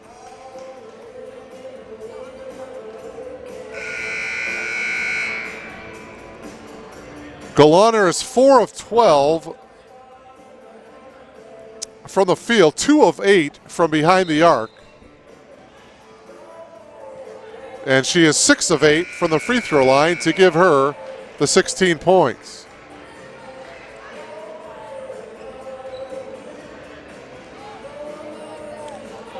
For the game, Aurora University is shooting 62%. They're 21 of 34.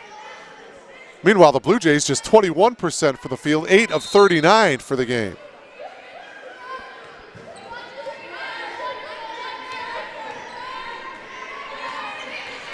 Coming up on the 4-minute mark of this third quarter.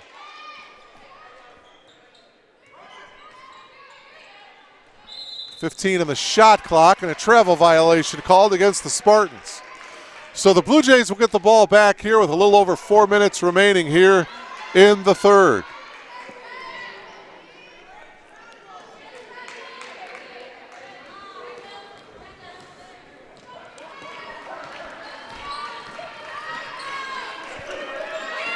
Here's Reese at the top of the key, gets it inside to Gerke, forced out of the 3-second lane.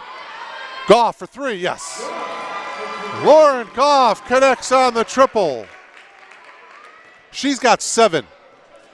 And it's 58-35. And a foul at the other end of the floor on the drive by Reichert.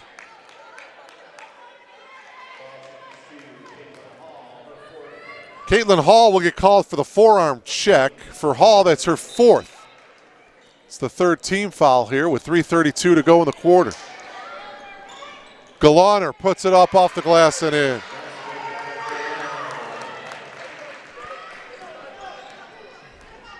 $18 points for Julie Galaner. 60-35. As we come up on the 3-minute mark of this third quarter. Goff working around a Gerke screen, left wide open for another 3. The shot is no good, but a whistle and a foul. They'll keep it on this end of the court, so the foul is on Aurora University. Question is, who was the foul on? It's the 5th team foul, so we're going to be shooting free throws here.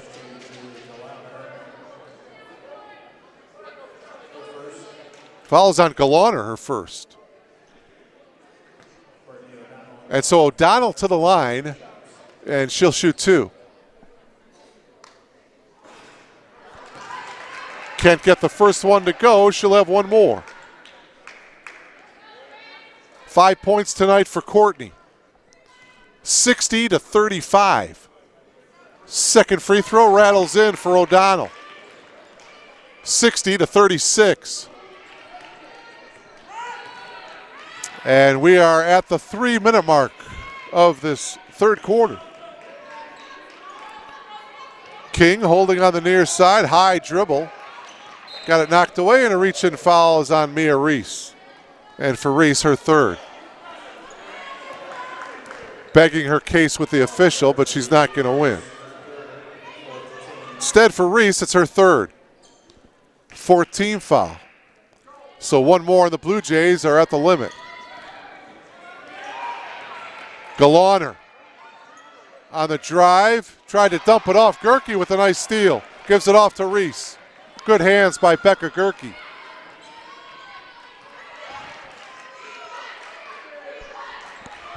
O'Donnell inside to Gerke. Becca with the turnaround, yes. And the foul. Good interior move by Becca Gerke. And Gerke looking to complete the 3-point play. Tyann LeGrand coming into the game. The foul was on Sydney Olson, her 3rd. Olson checks out of the game. Chance now for Gerke to complete the 3-point play. 10 points now for Becca. Missed that free throw there, but O'Donnell with the rebound. And it's knocked away. Here's King. King weaving through some Blue Jay traffic, now on her knees, flips it to LeGrand, and LeGrand hits 7 now for Tyann, and it's 62-38. A little over 2 minutes to go here in the third quarter. Reese on the penetration. Reese dishes it off to O'Donnell, and we're going to have a held ball. Possession arrow favors the Blue Jays. Jacob going to check back in for Tethny Carrillo. Coming out is Hall with the 4 fouls.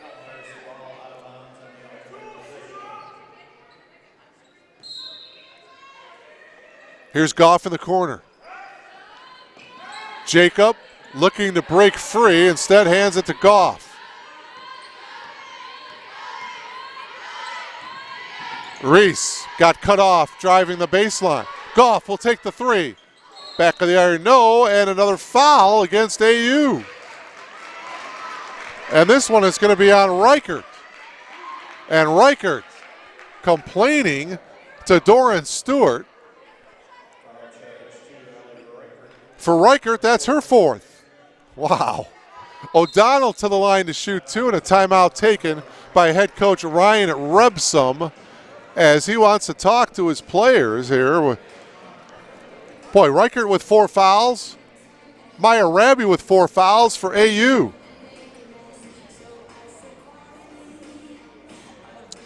After the timeout, Courtney O'Donnell will be at the foul line. She'll shoot 2. O'Donnell is 4 of 8 from the free throw line tonight.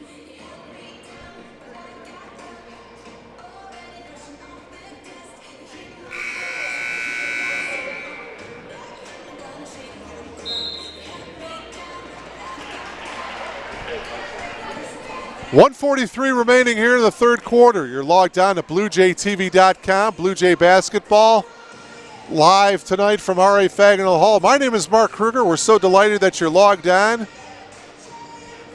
Blue Jays trailing 62-38. The Blue Jays 10-16 a year ago. The Spartans 11-14 last year. O'Donnell hits the first free throw. She'll have one more.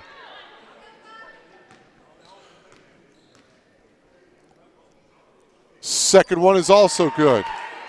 8 trips to the foul line for O'Donnell in this quarter alone.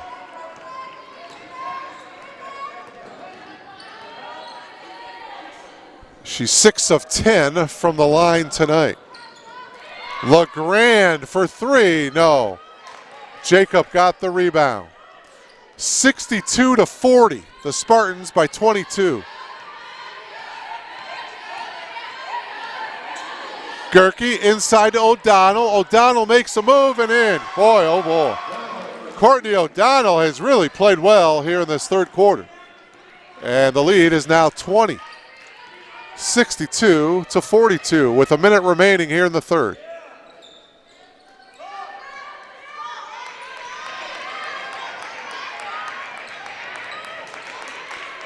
And a block by Gerke, no foul. Gerke ahead to Reese. Mia takes it in and gets clobbered by LeGrand. Reese couldn't make the bucket, but she was fouled. LeGrand's third, and so Reese will come to the line where she is a perfect 6 of 6 tonight. Both teams huddling, 2 officials congregating as well. Should be a 2-shot foul.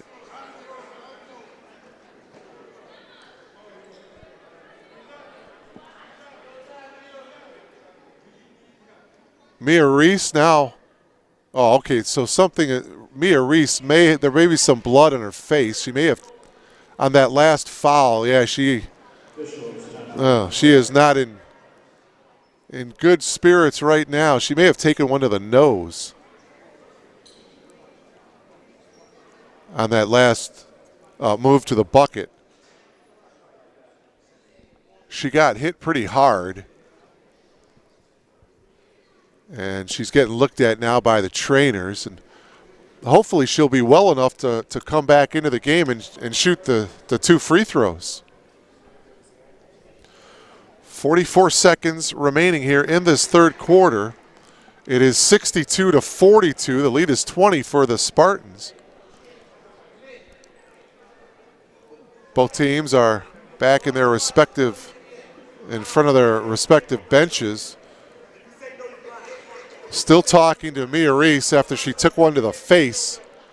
And now it looks like Mia wants to stay out onto the floor. Oh boy, Brian Repsum, the head coach, now is absolutely beside himself, and now he gets a technical. Wow. Ryan Repsum just went absolutely ballistic, and Doran Stewart hit him up with a tee.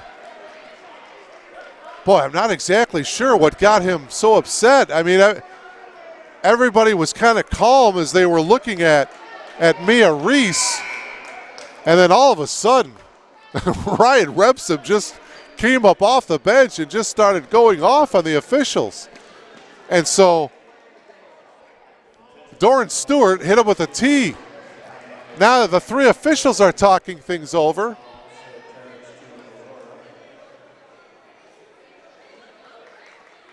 Wow. And now Mia Reese has gone over to the bench where she's sitting down now. And I think that the Blue Jays are going to have to substitute her now. And now the officials are trying to straighten things out, whether or not they're going to shoot the technicals first or whether or not they're going to shoot the personal fouls first. Here's Lauren Goff. It looks like she is going to shoot the two technicals. Anna Hill looks to be coming in for Mia Reese. Well, I saw the official hold up 4 fingers, meaning Lauren Goff may be shooting four free throws here. Well, that's the first one. The second one is missed. And now she's got another one coming here. Yeah, now she's got 2 more. The third one is good. And now the fourth one. Maybe she's shooting the personal fouls too. The fourth one is good. So Lauren Goff goes 3 of 4 from the foul line. Yeah, I think she shot the 2 free throws for Mia Reese. And she shot the 2 technicals. And so now the Blue Jays will have the ball. Well, it's 62-45, and the Blue Jays are doing all this with the clock stopped. Boy, a triple here, and stranger things have happened here. 37 seconds to go in the quarter. It's 62-45. Jacob for 3. Yes. Jocelyn Jacob buries the triple, and it's 62-48. How about this? Wow. Galaner now. The shot clock is turned off. 14 seconds to go in the quarter. Galaner, spin move. Galaner may have traveled. Oh, but she got bailed out. There was a foul. Man, it looked like she traveled.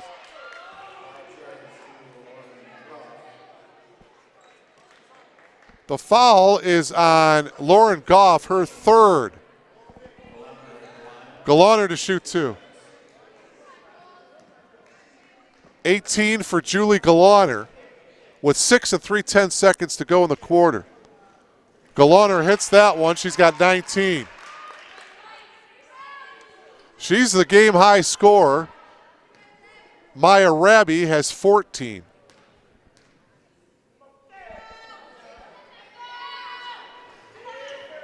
That one no good. Rebound O'Donnell. And the Blue Jays still retain possession as the ball was knocked out of bounds by the Spartans. Exactly 3 seconds remaining. Jacob to inbound it at half court. Jacob gets it in. Goff splits the defender's got it back. That'll go off the backboard and no good. So we have played 3 quarters of basketball here. The Blue Jays outscored the Spartans in that 3rd quarter 26-18. But they trail here as we head into the final 10 minutes, 63-48.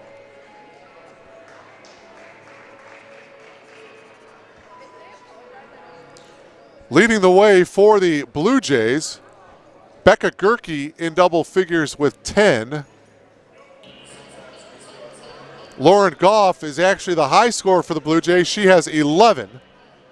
Remember, she hit 3 of those 4 free throws just a moment ago. Jacob has 9. Reese has 6. O'Donnell has 10 points. So 3 Blue Jays in double figures. O'Donnell and Gerke each with 10. Goff has 11.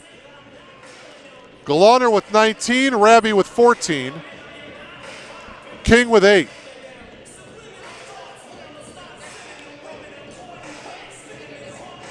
Great comeback in the final moment there by the Blue Jays. Of course, it kind of helped too that Ryan Rebson, the head coach for AU, got hit with a technical.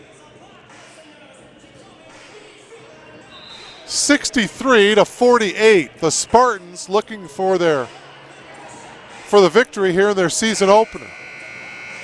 The Blue Jays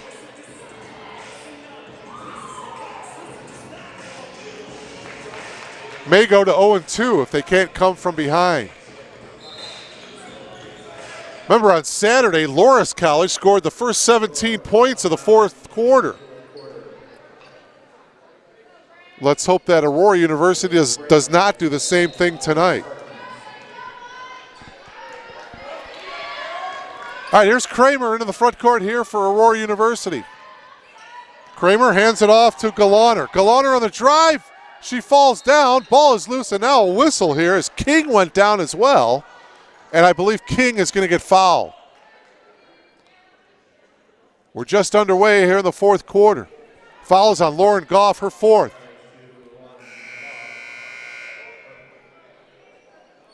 Four fouls on Goff.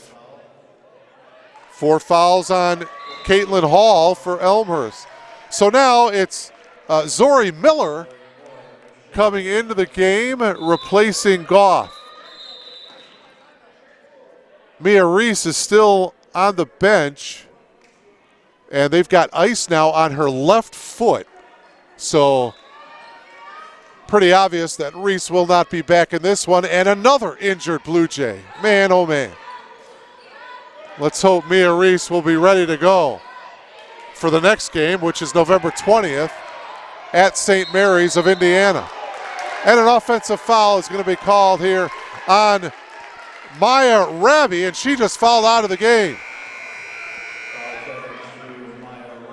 So Maya Rabi fouls out with 9:34 to go in the fourth quarter, and she leaves with 14 points. 10 of the 14 coming in the first half. Just underway here in the fourth quarter, 63-48. And I tell you, folks, if the Blue Jays can rattle off a couple of threes here, although they really don't have a free throw shooter out there other than Jacob and perhaps Anna Hill. Gerke will take the 17-foot jumper. No.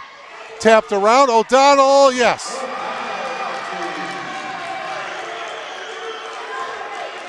"12 points for Courtney O'Donnell. And the lead is down to 13. And we're going to have a foul call. King on the drive. She split a couple of the Blue Jay defenders. And a foul is going to be called against who? Take your pick. It was Becca Gerke with the foul, her third. Second team foul of the quarter. And so now shooting 2 will be Carissa King. King will have 2. She is 2 for 2 now, 2 for 3 from the foul line tonight. 63-50.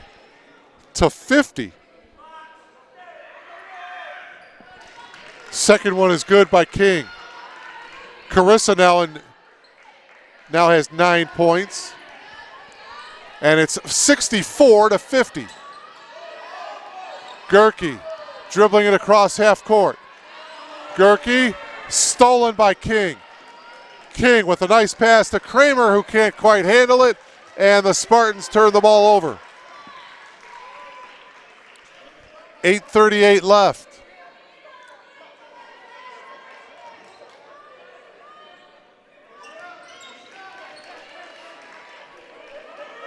Here's O'Donnell. Gives it off to Jacob. Jacob with one dribble. O'Donnell from 12. Yes. O'Donnell with 14 points off the bench, and the lead is 12. Wow.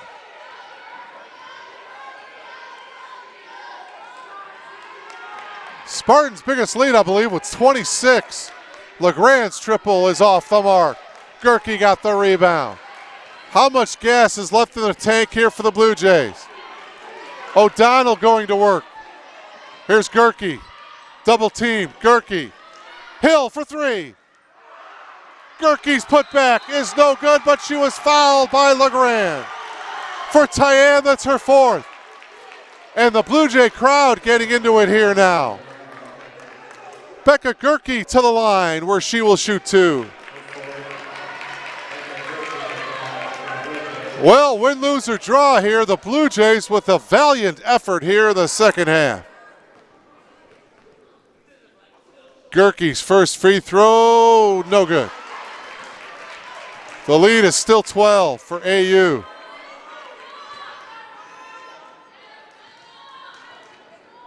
Gerke, 2 of 5 from the foul line. Now 2 of 6.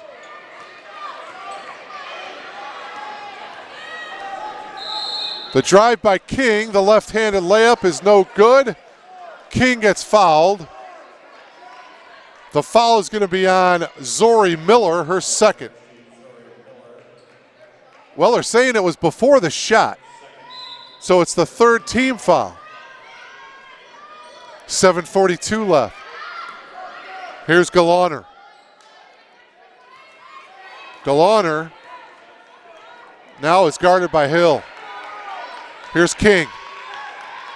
King will step back, take the three. No, but O'Donnell commits the foul behind the arc. Not a good foul by Courtney O'Donnell. That's her third. That'll put King to the line to shoot three. Oh, man. Certainly want to contest the shot, but behind the arc, you do not want to foul. King makes good on the first. She'll have 2 more. 10 points now for Carissa King. She becomes the third Spartan to get into double figures. Second free throw also good by King. 11 for Carissa. Boy, now it's 66-52. And now a chance for a 15-point lead. King goes good on all 3 free throws. 12 points for King. 67-52. The lead is back up to 15. O'Donnell hits from the baseline.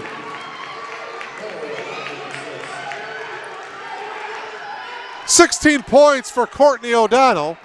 67-54. Inside to Ruff. Ruff shot is blocked by O'Donnell, and Ruff will come to the line to shoot 2. For O'Donnell, her 4th.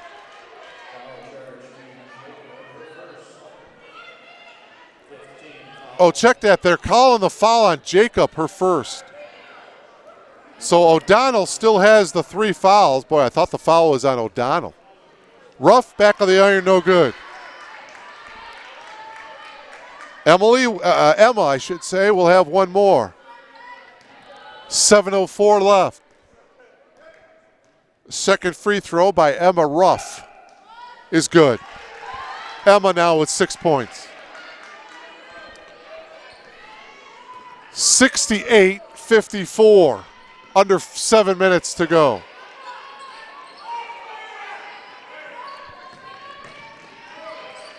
Three ball by Miller is short. Ball is loose on the floor, tapped around. Jacob had it. Ball is still down. LeGrand has it, flips it to Kramer, and there's a whistle. And I believe AU called a timeout, yes. Ryan Rebson got the timeout, and the possession is going to go to the Spartans here. And he wants a 30-second timeout here. Well, Ryan Rebson, and now it looks like he wants to change it to a full timeout. That's one of those things. Well, no, the 30-second horn went off, but now he wants a full timeout. That's one of those situations where you are allowed here at the NCAA level to call a timeout from the bench. And the AU Spartans had possession, and that's when Ryan Rebson called the timeout from the AU Spartan bench.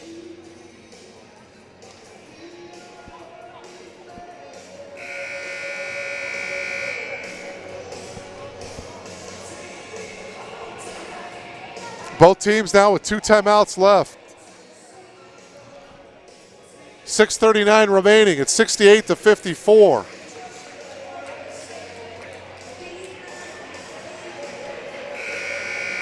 Boy, the Blue Jays in the first half shot just 17% from the field.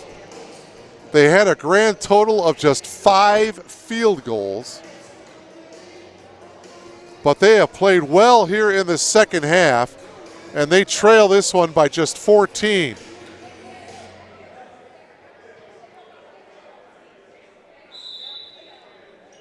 16 points for Courtney O'Donnell off the bench.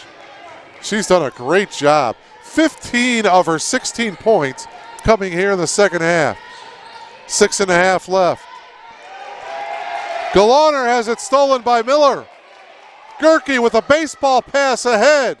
Hill will take the shot, back of the iron, no good.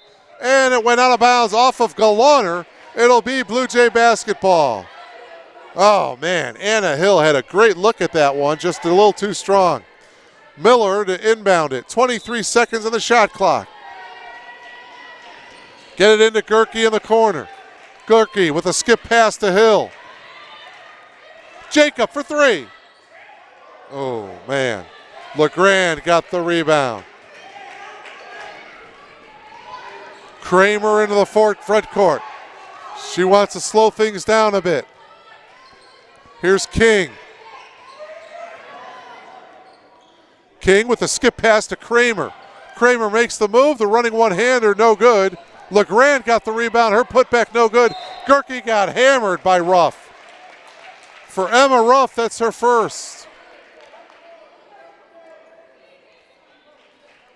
It's the third team foul of the quarter for the Spartans. The Blue Jays are over the foul limit. 5:47 left. Boy, I think you would have to get Lauren Goff back into the game, but Tethny Carrillo leaving her on the bench with the 4 fouls. Goff, one of your better three-point shooters. Jacob can shoot the 3. Anna Hill can launch as well. Miller stops into the lane to O'Donnell. O'Donnell double teamed and she walked. Good help defense by Carissa King, and O'Donnell shuffled her feet a bit. Boy, that clock starting to wind down now. 5.5 left. 68-54 Spartans. King with the skip pass to Kramer. Galaner, or I should say, yeah, Galaner.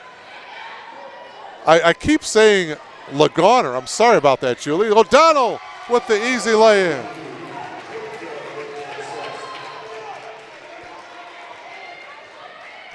$18 points for Courtney O'Donnell, and the lead is down to 12. Under 5 minutes to go. 68-56, backdoor cut by Galaner, and Julie was fouled. So Galaner will come to the line here to shoot 2.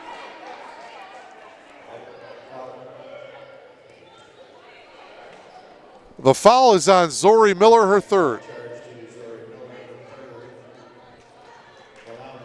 And so Galaner to the line. She misses the first.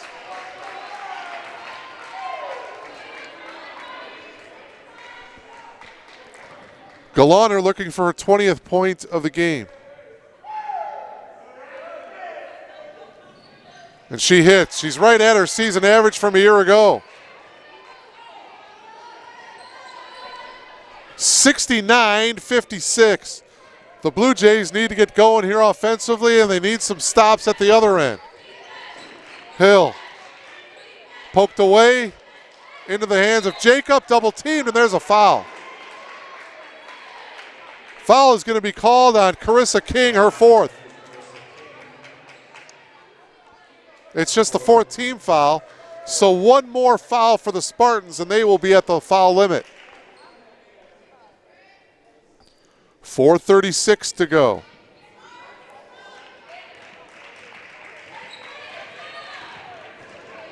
Miller to Jacob. Hill got cut off. 7 to shoot. Gerke will take the shot. Back of the iron, no good. Galaner got the long rebound.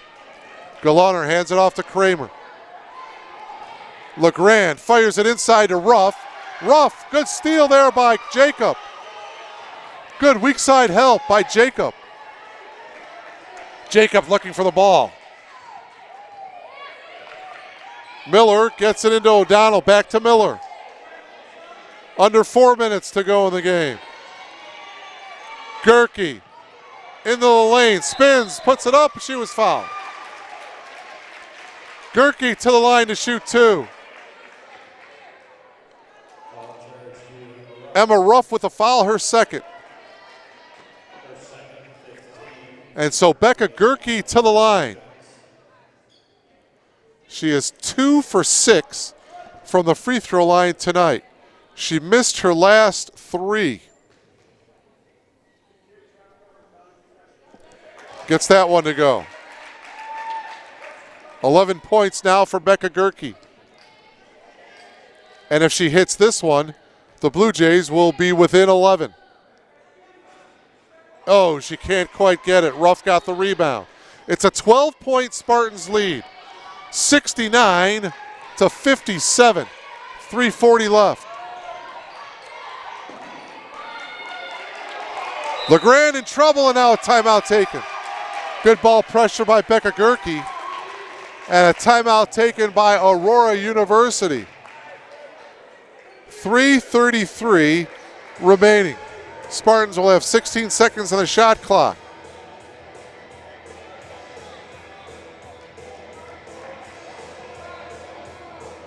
A full timeout taken by AU.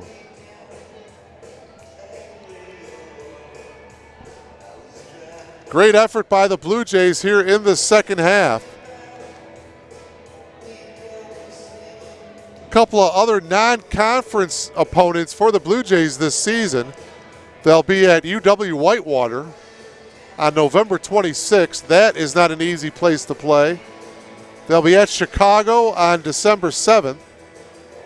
They'll be at home here against Coe College on December 17th. And they'll be at home here on December 29th against Beloit.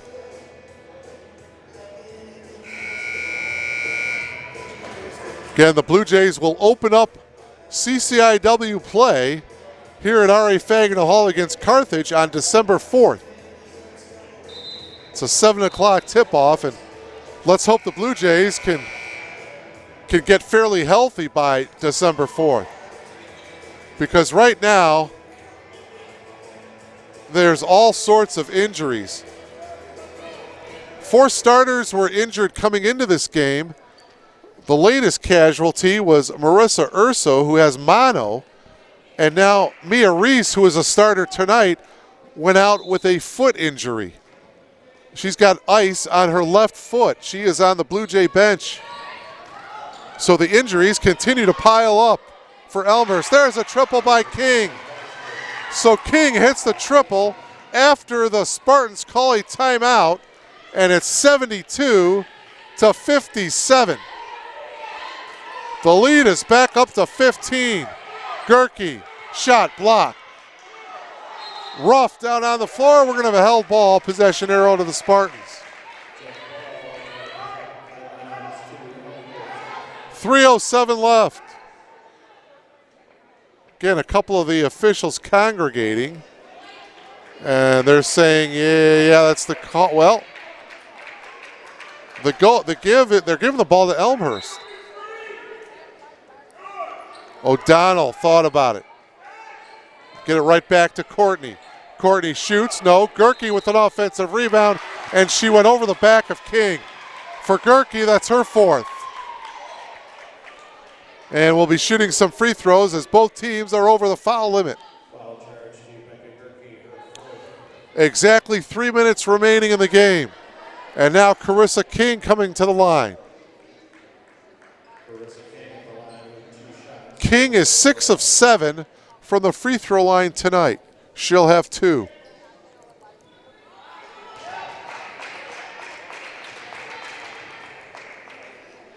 Misses the first one. And this to make it a 16-point advantage.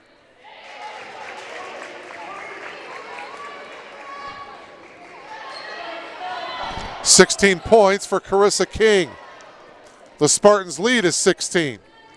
2:53 left. Miller down to the floor, and she double dribbled.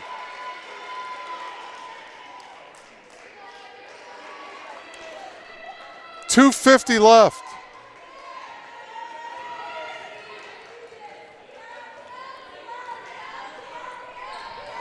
Can the Blue Jays hold the overall advantage 5-0? This is the 6th meeting between these two teams.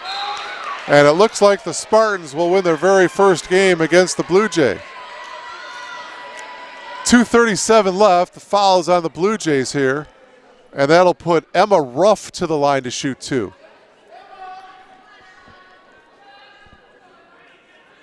The foul is on Courtney O'Donnell. That's her 4th. And that free throw rattles in by Ruff. Emma with 7. Gerke has 4 fouls. O'Donnell has 4 fouls.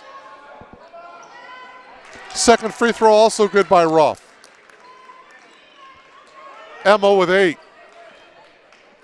75-57. O'Donnell, good closeout by Ruff. Skip pass over to Hill. And a travel violation on Anna.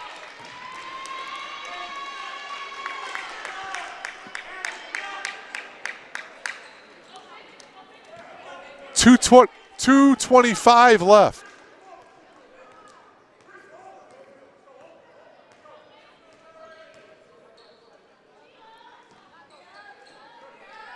Ruff at the top of the key. O'Donnell way off of her defensively.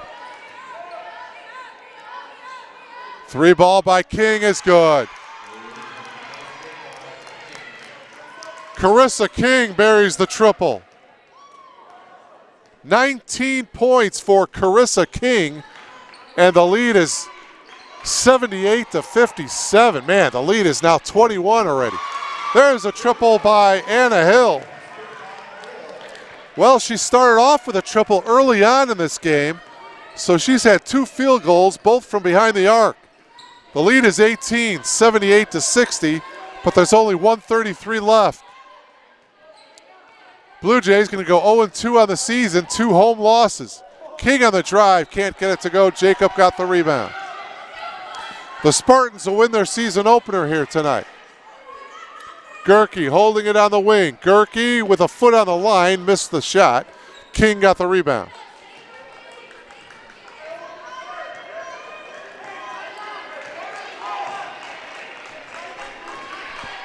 $102 left. Spartans want to take as much time off the clock as they can. And it's going to be Galaner getting fouled. The foul is going to be on Zoe Miller, her 4th.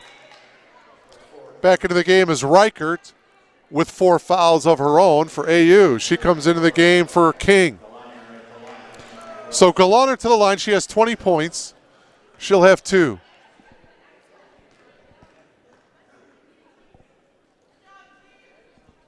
$21 now for Julie.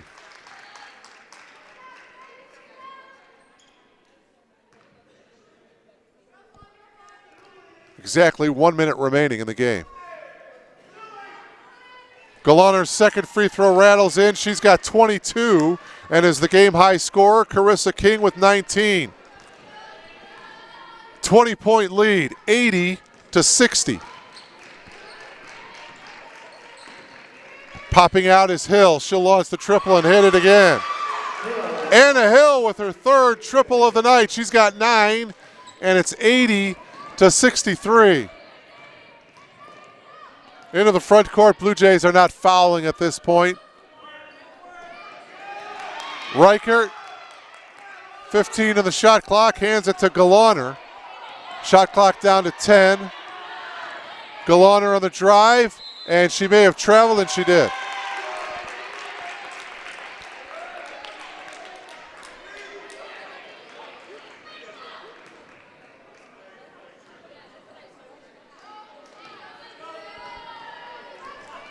Final seconds winding down in this one.